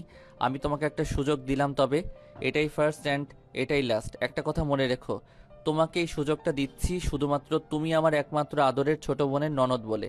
তা না হলে এই সুযোগটা আমি পৃথিবীর আর কাউকে দিতাম না। থ্যাংক ইউ সো মাচ আমাকে এই সুযোগটা দেওয়ার জন্য। তোমাকে আমি কি বলে ধন্যবাদ দিব সেটার ভাষা আমার জানা নেই। যাই হোক, আমি আসছি, আর আগামীকাল থেকেই আমি আমার মিশন শুরু করব। আমি তোমার কাছ থেকে 15 দিন সময় চেয়ে নিচ্ছি। এই 15 দিনের মধ্যে যদি তোমার মনে আমি আমার ভালোবাসার জায়গা তৈরি করতে পারি তাহলে সারা জীবন তোমার সঙ্গে থেকে যাব। আর যদি 15 দিনে তোমার মধ্যে আমি একটুও জায়গা করতে না পারি তাহলে সারা জীবনের জন্য তোমার চোখের আড়ালে চলে যাব। বেঁচে থাকবো ঠিকই, আত্মহত্যা করব না, কারণ আমি জানি আত্মহত্যা মহাপাপ। আত্মহত্যা করলে পৃথিবীর দুই দিকেই হারাতে হবে। না তো আমি দুনিয়াতে ভালো থাকবো আর না তো আখিরাতে ভালো থাকতাম। ওকে ঠিক আছে, কোনো সমস্যা নেই। আমি তোমার প্রস্তাবে রাজি। আমি তোমাকে 15 দিন সময় দিলাম। তুমি মনে রেখো, এই 15 দিনই কিন্তু লাস্ট। 15 দিনের পর আমি কিন্তু তোমাকে আর 15 সেকেন্ডের সময়ও দিব না। তোমার সময় শুরু হলো এখন থেকে। Get start now. এরপর থেকে প্রতিদিন কে ফোন দেওয়া, তার খোঁজ খবর নেওয়া, তার সঙ্গে প্রতিদিন একবার দেখা করা, আর সব কিছুই দুজনের মধ্যে হতে থাকে, যেটা সাধারণত দুজন প্রেমিক প্রেমিকার মধ্যে হয়ে থাকে। যাই হোক, দেখা যাক ভিউয়ার্স, আদৌ কি তাদের মধ্যে প্রেম ভালোবাসার সম্পর্ক হয় নাকি অন্য কিছু। নীল, আজ বিকেলে তুমি আমার সঙ্গে দেখা করতে পারবে? আমি একটা নীল শাড়ি পরে আসব, আর সেই সঙ্গে তুমি আমার শাড়ির সঙ্গে ম্যাচ করে একটা নীল পাঞ্জাবি পরে আসবে। নেহা দেখো, আমি তো পাঞ্জাবি পরা খুব একটা পছন্দ করি না, আমি পারবো না। আমি শার্ট প্যান্ট পরে আসবো। প্লিজ এরকম বলো না, আমি তোমাকে রিকোয়েস্ট করে বলছি। তুমি আজ একটা পাঞ্জাবি পরে আসবে। আমি দেখতে চাই পাঞ্জাবিতে তোমাকে কেমন লাগে। যদি ভালো না লাগে তাহলে আর কোনোদিনই তোমাকে পরতে বলবো না। ওকে ঠিক আছে, তুমি যখন এত রিকোয়েস্ট করে বলছো তাহলে আমি আজ পরবো। তবে আজকে ফার্স্ট আর আজকেই লাস্ট। এরপর কিন্তু আর কখনোই আমাকে এরকম রিকোয়েস্ট করবে না। আমি এসব আজে বাজে রিকোয়েস্ট পছন্দ করি না। ঠিক আছে, আমি আজকের পর আর কখনোই তোমাকে এইসব কথা বলবো না। আজকে লাস্ট, আজকেই শুধু একটু পাঞ্জাবি পরে আসো, তারপর আর কখনোই তোমাকে পাঞ্জাবি পরতে বলবো না। এই বলে নেহা ফোনটা কেটে দেয় আর বাসা থেকে বের হওয়ার জন্য তৈরি হয়ে নেয়। নেহা শাড়ি পরে বাসা থেকে বের হচ্ছে। এটা দেখে তার ভাবির মনে একটু খটকা লাগে, তাই তার ভাবি তাকে বলে, কি ব্যাপার মাই ডিয়ার সুইট ননদিনী, আপনি এভাবে এত সুন্দর করে শাড়ি পরে সেজে গুজে কোথাও যাচ্ছেন নাকি? তুমি তো জানোই আমি প্রতিদিন বিকেলবেলা তোমার ভাইয়ের সঙ্গে ঘুরতে যাই। তারপরও আবার জিজ্ঞেস করার কি আছে? তারপরও যখন জিজ্ঞেস করছো তাহলে বলছি আমি তোমার ভাইয়ের সঙ্গে ঘুরতে যাচ্ছি। তোমার কি কোনো সমস্যা আছে? আমার ভাইয়ের সঙ্গে তুমি ঘুরতে যাবে তাতে আমার কেন কোনো সমস্যা থাকতে যাবে? আমার কোনো সমস্যা নেই, তবে শুধু একটা কথা বলার ছিল। সেটা হলো, দেখো আমার ভাইটা কিন্তু সিঙ্গেল, আবার হারিয়ে ফেলো না। আমার ভাইয়াটা কিন্তু খুবই ভালো একটা ছেলে। হ্যাঁ, এটা ঠিক আছে, তা আর আমিও জানি যে আমার ভাইয়াটার চরিত্রের একটু সমস্যা আছে, তবে সেটা ব্যাপার না। একটা সঠিক মানুষের ভালোবাসা পেলে সে নিজেকে বদলে ফেলতে পারবে, আর এটা তার উপর আমার বিশ্বাস আছে। আর যদি খুব বেশি ভুল না করে থাকি, আমার মনে হয় সেই মানুষটা তুমিই হতে চলেছ। আর এসব কি বলছো? একদমই না। আমি কেন তোমার ভাইয়ের সেই মানুষটা হতে যাব? আমি তো তোমার ভাইকে শুধুমাত্র নিজের একজন ভালো বন্ধু বলে মনে করি, কারণ আমরা দুজন একই ভার্সিটিতে পড়াশোনা করছি। আর সব থেকে বড় কথা হলো তার বোনের সঙ্গে আমার ভাইয়ের বিয়ে হয়েছে। ব্যাস এইটুকুই, এর বেশি কিছুই না। শুধু উল্টাপাল্টা চিন্তা করতে যেও না। আচ্ছা তাই নাকি? ঠিক আছে, যাও। তবে হ্যাঁ, আমি যেটা বললাম সেটা মাথায় রেখো, কারণ তোমাদের দুজনকে দেখে আমার একটু সন্দেহ হচ্ছে, তাই বলে দিলাম। এরপর নেহা রিমিকে আর কোনো কথা বলার সুযোগ না দিয়ে বাসা থেকে বের হয়ে গেলে দুজনেই পার্কের একটা বেঞ্চে বসে আছে। হুট করেই নেহা নীলকে বলে, নীল, তুমি 1 মিনিট ওয়েট করো, আমি এক্ষুনি আসছি। আমার একটা বন্ধু আমার সঙ্গে দেখা করতে এসেছে, আমি তার সঙ্গে জাস্ট 2 মিনিট কথা বলেই চলে আসব। তোমাকে বেশিক্ষণ অপেক্ষা করাবো না। তোমার বন্ধু যখন এখানে তোমার সঙ্গে দেখা করতে এসেছে, তাহলে তুমি তোমার বন্ধুর সঙ্গে দেখা করতে, তাহলে আমার সঙ্গে দেখা করতে আসার কি প্রয়োজন ছিল? আমাকে অন্য কোনো দিন আসতে বললেই পারতে। Please Neel, don't mind. আমি তোমার বন্ধুর সঙ্গে জাস্ট 2 মিনিট কথা বলবো আর চলে আসব। তোমাকে বললাম তো বেশি সময় অপেক্ষা করবো না, আমি এক্ষুনি চলে আসছি। 2 মিনিট। এই বলে নেহা সেখান থেকে চলে যায় আর 1.5 মিনিটের মাথায় সেখানে ফিরে আসে, কিন্তু তার হাত দুটো পিছনে ছিল। সেটা দেখে নীল বলে, কি ব্যাপার, তোমার হাত দুটো পিছনে কেন? কি রয়েছে ওই হাতে? তখনই তার হাত দুটো সামনে এনে নীলকে বলে, হ্যাপি অ্যানিভার্সারি নীল। আজ আমাদের সম্পর্কের 1 সপ্তাহ, আর সেই উপলক্ষে আমি এটা অর্ডার করেছিলাম। চলো আমরা দুজন মিলে কেকটা কাটি আর আমাদের রিলেশনের 1 সপ্তাহ উদযাপন করি। নীল যদিও এটার জন্য একদমই প্রস্তুত ছিল না, কিন্তু তারপরও সে বাধ্য হয়ে এটা করে, কারণ নীল এইসব সেলিব্রেশন করা একদমই পছন্দ করে না। সে তার মতো নরমালি থাকতে পছন্দ করে, তার টাইম পাস করাটাই সবচাইতে বড়। যাই হোক, তারপরও সে নেহাকে খুশি করবার জন্য নিজেকে হাসি খুশি রাখতে চেষ্টা করলেও এদিকে দিন যেতে লাগলো, আর তাদের দুজনের সম্পূর্ণ বিষয়টা পরিবারের কাছে আস্তে আস্তে প্রকাশ পেতে লাগলো। সেদিন নেহা তার ভাইয়া ভাবির সঙ্গে নীলদের বাড়িতে এসেছে। সেখানে সবাই মিলে বসে গল্প করছিল, তখনই হঠাৎ সেখানে নেহা আর নীলের প্রসঙ্গটা চলে আসে। তখন রিমি পরিবারের সবার সঙ্গে তাদের সম্পূর্ণ বিষয়টা শেয়ার করে, আর সব কিছু শুনে তাদের পরিবারের সবাই মিলে সিদ্ধান্ত নেয় নেহা আর নীলকে যত দ্রুত সম্ভব বিয়ে দেবে। সেটা শুনে নীল তো একদম আকাশ থেকে পড়ে, সে রুমে গিয়ে ভাঙচুর শুরু করে দিল। তখন এসব কাণ্ড কলাপ দেখে তার মা সেখানে যায় আর তাকে জিজ্ঞাসা করে, কি ব্যাপার নীল, কি হয়েছে? তুই এসব কি করছিস? তোরা তো দুজন সম্পর্কে আছিস, আর ভালোবাসার একটা সম্পর্ককে আমরা সারা জীবন পাশে থাকতে পারিস, যাতে সেই চিন্তা ভাবনা করে দুজনকে এক করতে চাইছি, কিন্তু এসব কি হচ্ছে? আম্মু, আমি ওই মেয়েটাকে ভালোবাসি না। ওই মেয়েটার সঙ্গে আমি থাকতে পারবো না, কারণ ওই মেয়েটা চাই আমি তার মতো করে চলি।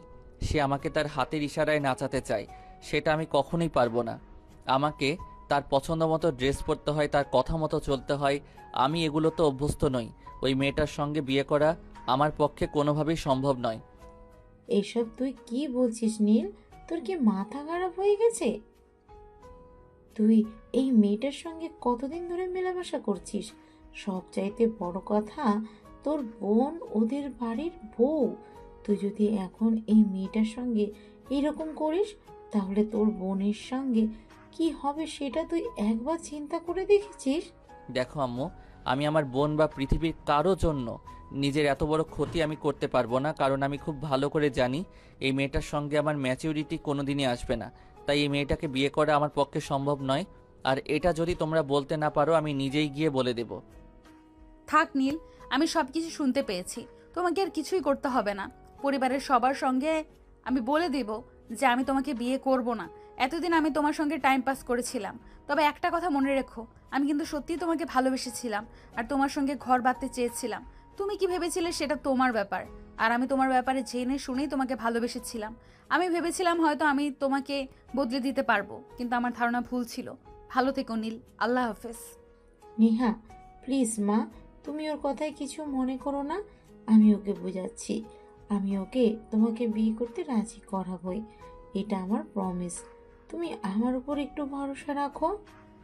না আন্টি, তার কোনো প্রয়োজন হবে না। আপনাকে কোনো কষ্ট করতে হবে না। ভালোবাসা কখনো জোর করে হয় না। আমি খুব ভালোভাবেই বুঝতে পেরেছি আপনার ছেলে কোনো দিনও আমাকে ভালোবাসতে পারেনি আর ভালোবাসতে পারবে না। আপনার ছেলে আমাকে আর 5টা মেয়ের মতোই ভেবেছিল। নেহা, আমি জানি তোমাদের মাঝে একটা ভুল বোঝাবুঝি হয়েছে, তাই তুমি এরকম বলছো, কিন্তু বিশ্বাস করো, আমার ছেলেটা খুবই ভালো একটা ছেলে। সে তোমাকে খুব ভালোবাসবে আর ভালো রাখবে। তুমি আমাকে একটু সময় দাও, আমি ওকে বোঝানোর চেষ্টা করি। আন্টি আর কিছুই বুঝতে হবে না, যা বোঝার আমি বুঝে গেছি। এখন বাকিটা আমাকে বুঝে নিতে দিন। ভালো থাকবে না আপনারা, আর আমি চলে যাচ্ছি। এই বলে হন করে নেহা সেখান থেকে চলে যায় আর ড্রয়িং রুমে বসে থাকা সকলকে উদ্দেশ্য করে বলতে থাকে, দেখো, তোমরা যে সিদ্ধান্ত নিয়েছো সেই সিদ্ধান্তে আমি রাজি নই, কারণ আমি নীলকে নয় অন্য একজনকে ভালোবাসি। আর হ্যাঁ, আমি আগামীকালকেই ইন্ডিয়া চলে যাচ্ছি। আমি ওখানে গিয়ে আমার পছন্দের মানুষটাকেই বিয়ে করব। নীলকে বিয়ে করা আমার পক্ষে সম্ভব নয়। কিন্তু নেহা, তুমি তো আমার ভাইয়াকে ভালোবাসো, সেটা আমি নিজের চোখে দেখেছি। আর তাই জন্যই আমি ফ্যামিলির সবাইকে বলেছি। এখন তুমি এমন কেন বলছো বলো? তুমি ভুল দেখেছো, আমি শুধুমাত্র কয়েকদিনের জন্য তোমার ভাইকে ব্যবহার করেছি মাত্র, আর কিছুই না।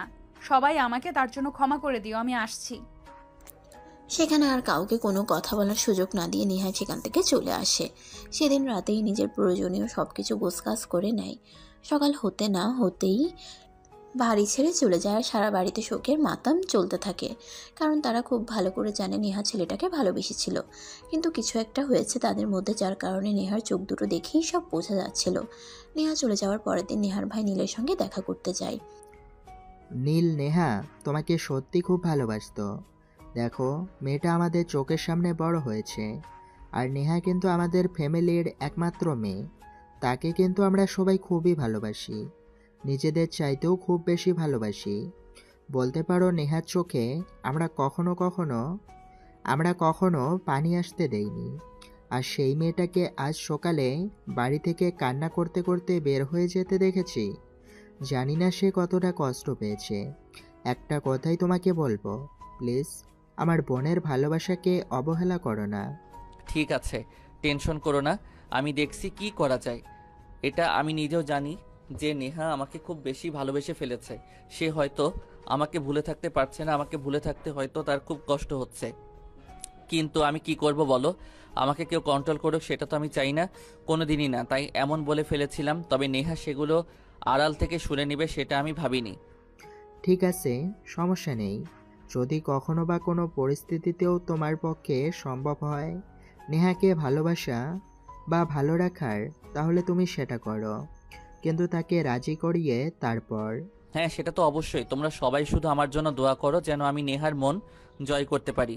আর হ্যাঁ, আমিও আগামীকালই কলকাতায় ফিরে যাচ্ছি। সেখানে তো আমরা দুজন একই ইউনিভার্সিটিতে পড়াশোনা করছি। আশা করি নেহার মন জয় করতে আমাকে খুব বেশি পরিশ্রম করতে হবে না। আমি খুব শীঘ্রই নেহার মন জয় করে নিতে পারবো। এই বলে নীল তার বোন জামাইয়ের কাছ থেকে বিদায় নিয়ে সেখান থেকে চলে আসে আর পরের দিন সকালবেলা যে কলকাতার উদ্দেশ্যে রওনা দেয়। তার দুদিন পর নীল ইউনিভার্সিটি যায়। পরিবেশটা কখনো সেরকমই ছিল। ভার্সিটির সমস্ত মেয়ে নীলকে পেয়েই যেন আকাশ হাতে পেলে আমার অবস্থা। তখনই নীল খেয়াল করলো নেহা ভার্সিটিতে প্রবেশ করছে। তখনই সে নেহার সামনে যায় আর নেহাকে বলে, নেহা প্লিজ, যা হয়েছে সব ভুলে যাও, আমাকে ক্ষমা করে দাও। আমি বুঝতে পারিনি তুমি এতটা কষ্ট পাবে। তুমি আমার কাছে ক্ষমা কেন চাইছো? তুমি কি কোনো ভুল করেছো? ভুল তো আমি করেছি তোমাকে ভালোবেসে, তাই আমার ভুলটা আমি নিজেই শুধরে নেব। তোমাকে কিছুই করতে হবে না। নেহা প্লিজ, আমি জানি তুমি অনেক কষ্ট পেয়েছো, কিন্তু আমি জানতাম না তখন ওখানে তুমি চলে আসবে। প্লিজ আমাকে ক্ষমা করে দাও। তোমাকে আমি বলেছি তো তুমি এখান থেকে চলে যাও। আমি তোমার কোনো কথা শুনতে চাই না। তুমি এখনই আমার চোখের সামনে থেকে দূর হও। আমি তোমার সঙ্গে কোনো কথা বলতে চাই না। নেহা প্লিজ, তুমি আমার সঙ্গে এরকমটা করো না। আমি তোমাকে ভালোবাসি, খুব বেশি ভালোবাসি। I love you Neha. নীলের এই কথাটা মুখ থেকে বের করতেই দেরি হলো, কিন্তু নেহা ঠাস ঠাস করে দুই গালে দুটা চড় বসিয়ে দিতে দেরি হলো না। আর তারপর চিৎকার করে বলতে লাগলো, কি ভেবেছিস তুই নিজেকে? তোর যা ইচ্ছে হবে তুই তাই করবি। তুই তো একটা প্লে বয়, তোর সঙ্গে কোনো মেয়ের সম্পর্ক হতে পারে না। আমি নেহার তো কখনোই নয়। আমি আমার লাইফে তোর মতো ছেলেকে কখনোই চুজ করব না। তোর সঙ্গে রিলেশন করতে চাওয়াটাই আমার জীবনের সবচাইতে বড় ভুল ছিল। আমি কি জানতাম যে কয়লা ধুলে ময়লা যায় না? তোর তো মনটা কয়লার চাইতেও আরো বেশি কালো। তোকে কেন আমি পরিষ্কার করতে চাইছিলাম? এটাই তো আমার জীবনের সব থেকে বড় ভুল। যাকে আমি সেসব কথা মনে করতে চাই না। তোকে আমি একটা কথা বলে দিচ্ছি, আজকের পর কখনোই আমার সামনে আসবি না।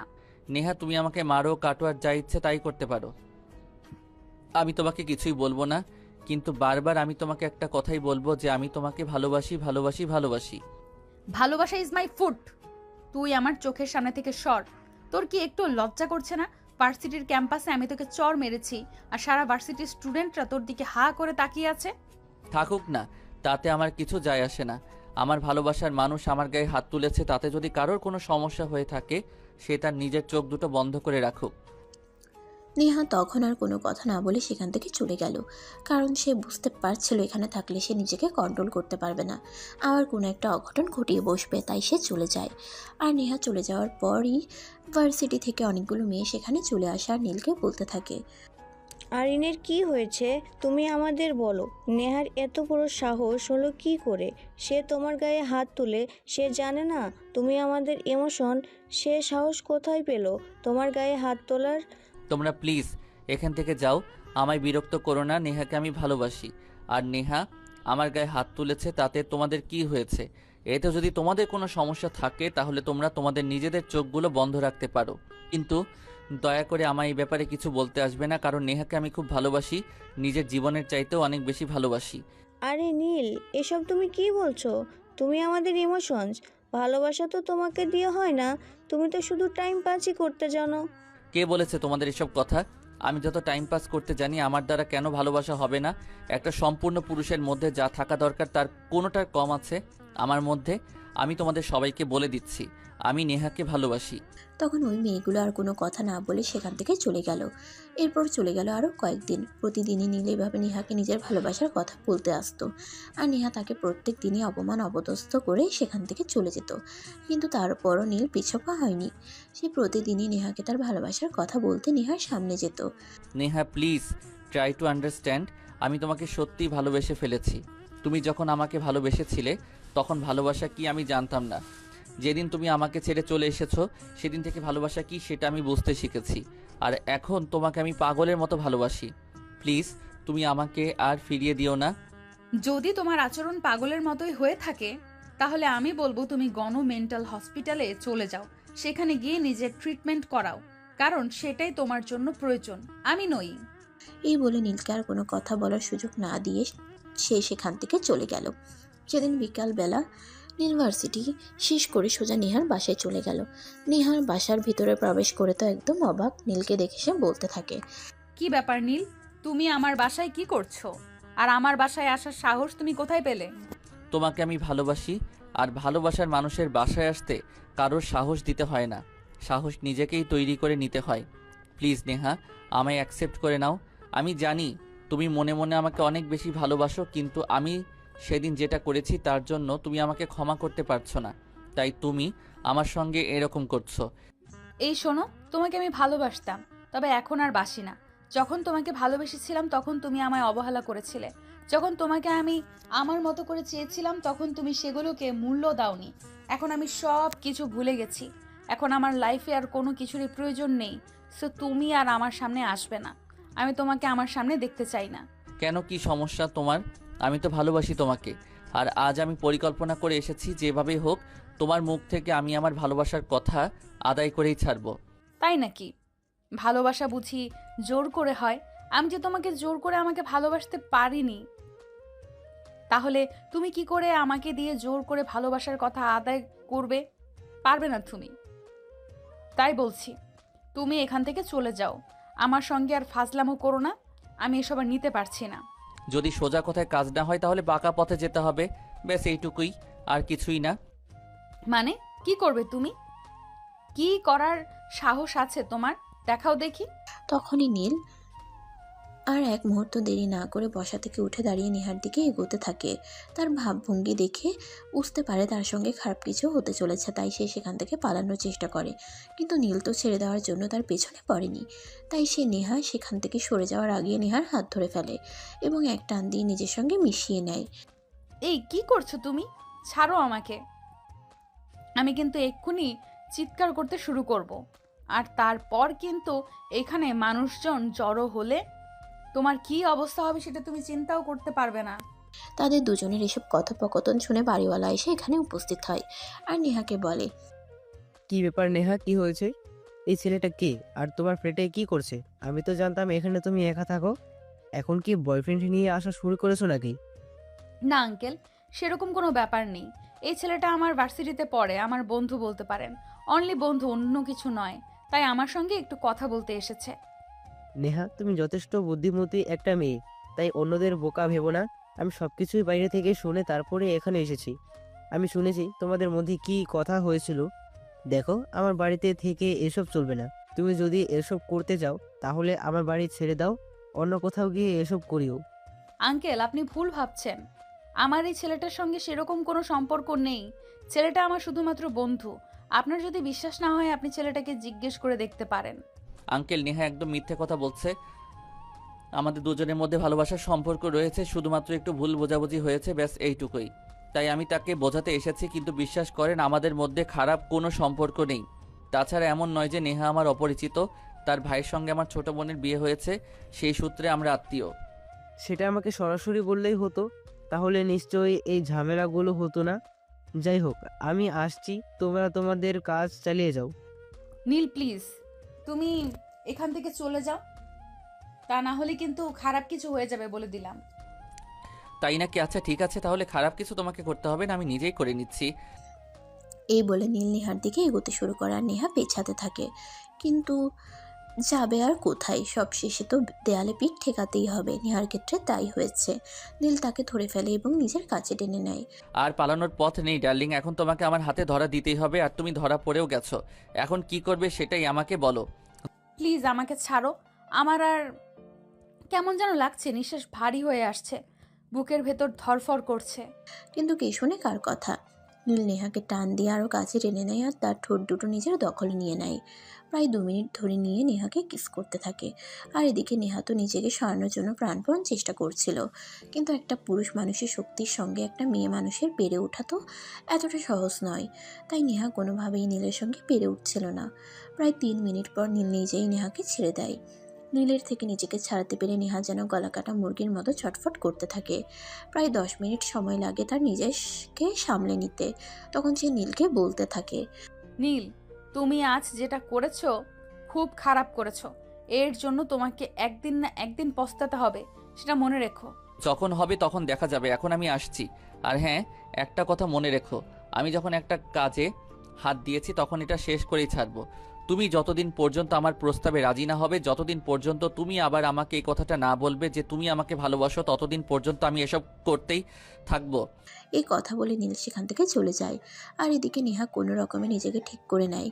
তারপর ফ্রেশ হয়ে এসে দেয় লম্বা একটা ঘুম। আর সেদিন বিকেল বেলাতে তার ভাইয়া আর ভাবি তাকে ফোন করে। নেহা, তোমাকে একটা সুখবর দেওয়ার আছে। আমি আর তোমার ভাইয়া আগামী কালকেই কলকাতায় আসছি তোমার সঙ্গে দেখা করতে। অনেক দিন তো তুমি বাড়ির বাইরে রয়েছো, তোমাকে ছাড়া আমাদের ভালো লাগছে না। তাছাড়া তুমি তো আমাদের বলেছিলে যে তুমি একটা ছেলেকে ভালোবাসো, সেই ছেলেটার সঙ্গেও আমরা দেখা করতে চাই। তুমি একা কেন বিয়েটা করে নেবে? আমরা তো পরিবারের মানুষ আছি, আমরা সবাই দেখে শুনে তারপর তোমাকে বিয়ে দিব। আচ্ছা ঠিক আছে, আমি তোমাদের জন্য অপেক্ষা করব, রাখছি তাহলে। এই বলে নেহা ফোনটা কেটে দেয়। পরের দিন তার ভাইয়া ভাবি সেখানে চলে আসে। নেহা তাদেরকে দেখতে পেয়ে অনেক খুশি হয় আর সবাই মিলে একসঙ্গে রাতের খাবার খেতে বসেছে। তখনই নীল সেখানে এসে উপস্থিত হয়। সবাইকে একসঙ্গে খাবার টেবিলে দেখতে পেয়ে নীল বলে, তোমরা এখানে এসেছো জানলে আমি তোমাদেরকে এয়ারপোর্ট থেকে রিসিভ করতে যেতাম। যদি তোমাকে জানিয়ে আসতাম তাহলে তো এখানে এসে এই দৃশ্যটা দেখতে পেতাম না যে তুমি প্রতিদিনই আমার ননদের বাসায় আসো। এটা কি লুকায়িত কিছু নাকি? আমি নেহাকে ভালোবাসি সেটা তো তোমরা সবাই জানো, তাই আমি এখানে প্রতিদিন আসতেই পারি। আর নেহা কিন্তু এখনো রাজি হয়নি, তবে মনে হয় হয়ে যাবে। কে বলেছে তোমাকে আমি তোমার প্রস্তাবে রাজি হয়ে যাব? কোনো দিনও না। তোমার মতো ছেলেকে মেনে নেওয়ার প্রশ্নই ওঠে না। তুমি তো একটা প্লে বয়, প্রতিদিন ড্রেস পাল্টানোর মতো গার্লফ্রেন্ড পাল্টানো তোমার নেশা। মেয়ে মানুষ তোমার কাছে উপভোগ করার একটা বিষয়বস্তু মাত্র, এছাড়া তো তুমি আর কিছুই মনে করো না। তার কাছ থেকে ভালোবাসা আশা করাটা বোকামো, তাই আমি তোমার কাছ থেকে ভালোবাসা আশা করি না। তুমি দয়া করে আমার পিছু নেওয়া ছেড়ে দাও। আর সেদিন যেটা হয়েছে সেটা অ্যাক্সিডেন্ট, এবং সেখানে আমার কোনো দোষ ছিল না, সেটা আমি মনে করি। তাই তুমি সব ভুলে গিয়ে আমার পিছু নেওয়া ছেড়ে দাও। আমি তো পিছু ছাড়ছি না ম্যাডাম, কারণ আমি তোমাকে ভালোবেসে ফেলেছি। আর আমার নিজের ভালোবাসাকে আমি নিজের হাতে কখনোই কোরবানি দেব না। আমি তোমাকে আমার করেই ছাড়বো, সেটা আজ না হোক কাল। তুমি নিজেকে যতই বেঁধে রাখার চেষ্টা করো না কেন, তুমি কোনোভাবেই নিজেকে বেঁধে রাখতে পারবে না, কারণ আমার ভালোবাসায় তোমাকে স্বীকৃতি দিতেই হবে। নেহা, তোর কি হয়েছে আমাকে বল তো। তুই তো এই ছেলেটাকে পাগলের মতো ভালোবাসতি, আমরা দেখেছি। সেদিন যখন তুই বাড়ি থেকে চলে এসেছিলি, তোর চোখ দুটো আমরা সবাই দেখেছি। তুই কতটা কষ্ট নিয়ে বাড়ি থেকে চলে এসেছিলি সেটা সবাই জানে। তাই বলছি কি, এখন আর নিজেকে কষ্ট না দিয়ে নীলের প্রস্তাবটা মেনে নে আর নিজেকে ভালো রাখার চেষ্টা কর। না ভাইয়া, একদমই নয়। যেই মানুষটা আমার জীবন থেকে চলে গেছে সেই মানুষটাকে আমি ভালোবাসতাম। সেই মানুষটা তো আমাকে ভালোবাসেনি, সে আমাকে একটা ঝামেলা মনে করেছে মাত্র। আমি যখন তাকে ভালোবেসে একটা পোশাক পরতে বলতাম তখন সে বাধ্য হয়ে ওটা করত, ভালোবেসে করেনি। আমি যখন তাকে কিছু একটা করতে না করতাম তখন সে শুধুমাত্র তার বোনের আমার ভাইয়ের সঙ্গে বিয়ে হয়েছে এটা চিন্তা করে ওটা করত, কিন্তু আমায় ভালোবেসে করেনি। এখন কেন আমি তাকে ভালোবাসতে যাব বলো? কারণ সে তোমাকে ভালোবেসেছে। এখন আগে সে ভালোবাসা কি সেটা জানতো না। তার কাছে মেয়ে মানে ছিল টাইম পাস করার একটা বিষয়, বস্তু মাত্র। ভালোবাসা কি এখন সেটা বুঝতে পেরেছে। তাই আমি তোমার বড় ভাই হিসেবে তোমাকে রিকোয়েস্ট করে বলছি, নিজেকে আর কষ্ট দিও না। নিজের ভালোবাসা তুমি অ্যাকসেপ্ট করে নাও। এটাই তোমার আর নীলের দুজনের জন্যই বেস্ট একটা অপশন। হ্যাঁ নেহা, তোমার ভাইয়া একদম ঠিকই কথা বলেছে। আমার বাড়িটা কিন্তু এতটাও খারাপ নয় যতটা তুমি চিন্তা করছো। আমার ভাই কিন্তু যথেষ্ট ভদ্র একটা ইনোসেন্ট ছেলে। মেয়ে মানুষের তার একটু অ্যালার্জি ছিল। মেয়ে মানুষকে দেখলেই ছোট থেকেই তার প্রেম করতে ইচ্ছে করত, মেয়ে মানুষকে ছুঁয়ে দেখার ইচ্ছে করত। কিন্তু ভালো সে কখনোই কাউকে পাশে পায়নি। তোমাকে সে মন থেকে ভালোবেসেছে, তাই তুমি তাকে আর ইগনোর করো না। তার ভালোবাসাকে স্বীকৃতি দাও। তোমরা এখন খাবার খেতে বসেছো, খাবারটাকে শেষ করো, তারপর আমি এই বিষয়টা ভেবে দেখব। তবে আমি শিওর হয়ে কাউকে কোনো কথা দিতে পারছি না। যদি আমার মনে হয় নীল আমার জন্য পারফেক্ট, তাহলে আমি বিষয়টা ভেবে দেখব। নেহা, তুমি আমাকে ভালোবাসতে, আর এখন কিনা তুমি বলছো আমি তোমার জন্য পারফেক্ট কিনা সেটা ভেবে দেখবে? তুমি তো আমার বিষয়ে সবকিছুই জানো, এখন আর নতুন করে জানা বোঝার কি আছে? নেহা তখন নীলের কথার কোনো উত্তর না দিয়ে চুপচাপ সেখান থেকে নিজের রুমে চলে গেল আর দরজা বন্ধ করে দিল। সে দরজা বন্ধ করে অনেকক্ষণ কান্নাকাটি করলো, কারণ সে নীলকে অনেক বেশি ভালোবেসে ফেলেছিল। নীলের অবহেলা সে মেনে নিতে পারেনি। সেদিনের নীলের বলা কথাগুলো আজও তার কানে বাজতেছে, তাই সে নীলকে ক্ষমা করতে পারছে না। এদিকে নীল নেহাকে ভালোবেসে ফেলেছে, তাই সে কোনোভাবেই নেহাকে হারাতে চায় না। তাই নেহা তাকে বারবার অবহেলা করার পরও সে বারবারই নেহার কাছে ফিরে আসে। নেহা যখন রুমে চলে এসেছিল তখন রিমি নীলকে বলে, ভাইয়া, তুমি নেহাকে খুব বেশি কষ্ট দিয়ে ফেলেছো, তাই সে এমন হয়ে গেছে। তবে চিন্তা করো না, নেহা যথেষ্ট ভালো একটা মেয়ে আর তোমাকে খুব ভালোবাসতো। তাই আমার মনে হয় নেহা এখনো তোমাকে ভালোবাসে। তুমি ওকে একটু সময় দাও আর বোঝানোর চেষ্টা করো। আশা করি সে তোমাকে আবার আগের মতোই করেই ভালোবাসবে। নীল তখন কোনো কথা না বলে সেখান থেকে চলে যায়। এরপর কেটে যায় আরও 2 দিন। ওদিকে দেখতে দেখতে তাদের ফাইনাল সেমিস্টারের পরীক্ষা চলে আসে, আর সেটা আগামীকাল থেকেই শুরু হতে যাচ্ছে। নেহা তখন নিজের রুমে বসে পড়াশোনা করছিল। তখনই নীল সেখানে আসে আর নেহাকে বলে, নেহা, আমাদের পড়াশোনা তো শেষ হতে চলেছে। আমাদের তো মনে হয় কিছুদিনের মধ্যেই বাংলাদেশ ফেরত যেতে হবে। তো এবার কি তুমি আমার সঙ্গে যাবে নাকি একা একাই যাবে? এত বছর যেহেতু একা একাই গিয়েছি, এখনো একা একাই যাওয়ার চেষ্টা করব। আমার কারো সঙ্গের প্রয়োজন নেই। কিন্তু আমি তো তোমাকে একা যেতে দেব না। আমি তো তোমাকে আমার সঙ্গেই নিয়ে যাব। ভালোবাসি যে তোমায়, তোমাকে একা ছেড়ে দেব কি করে বলো? নীল, তোমার এসব ফাজলামো না আমি আর নিতে পারি না। তুমি দয়া করে আমার পিছু নেওয়া ছেড়ে দাও। আমি তোমাকে আর সহ্য করতে পারি না। তুমি আমাকে সহ্য করতে পারো না, নাকি আমার থেকে দূরে থাকাটা সহ্য করতে পারছো না? আমাকে কাছে পেতে চাও, আমার আদর পেতে মন চায়, কোনটা বলো? নীল, তুমি যাবে এখান থেকে? তোমার এসব ফাজলামো মার্কা কথাবার্তা আমি নিতে পারছি না। চলে যাও এখান থেকে।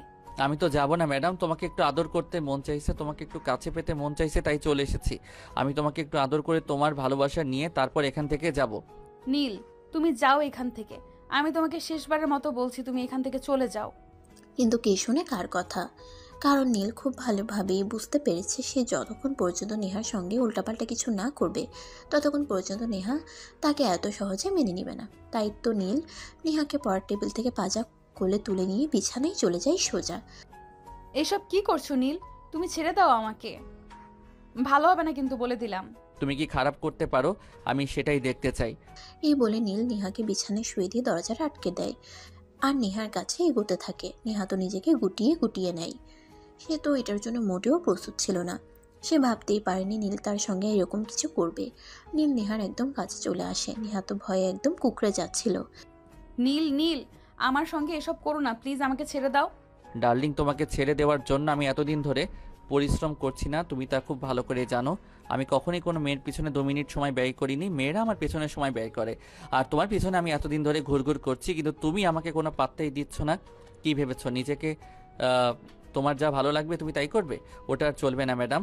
আজ আমি তোমার সঙ্গে এমন কিছু করব যাতে তুমি আমাকে পাওয়ার জন্য পাগল হয়ে ঘুরবে। কথাটা বলেই নীল আর এক মুহূর্ত দেরি না করে নেহার ঠোঁট দুটোকে নিজের দখলে নিয়ে নেয় আর সারা শরীরে ভালোবাসার আলিঙ্গন করতে থাকে। হাজার হোক নেহা একটা মেয়ে মানুষ, একটা পুরুষ মানুষের কাছ থেকে নিজেকে আর কতক্ষণ দূরে সরিয়ে রাখবে। নেহাকে নীল এতটাই আদর আর ভালোবাসা দিচ্ছিল যে নেহা একদম প্রায় পাগলের মতো হয়ে যাচ্ছিল। ছটফট করছিল নেহা নীলকে আরও কাছে পাওয়ার জন্য। তাই নীল সেই সুযোগটাকে কাজে লাগিয়ে নেহাকে তার ভালোবাসা দিতে শুরু করে আর দুজন চলে যায় সুখের অন্তিম মুহূর্তে। এভাবেই তারা দুজনে নিজেদের ভালোবাসাকে স্বীকৃতি দেয়। আর কয়েকদিন পর তাদের পরীক্ষা শেষ হলে তারা বাংলাদেশে ফিরে আসে এবং দুই পরিবারের সম্মতিতে মহা ধুমধামে তাদের বিয়ে হয়। আর তারপর তারা সুখে শান্তিতে সংসার করতে থাকে। যাই হোক ভিউয়ার্স, গল্পটা এই পর্যন্তই ছিল। দেখা হবে অন্য কোনো গল্পে। এ পর্যন্ত ভালো থাকবেন সবাই। সবার জন্য অনেক অনেক শুভকামনা রইল।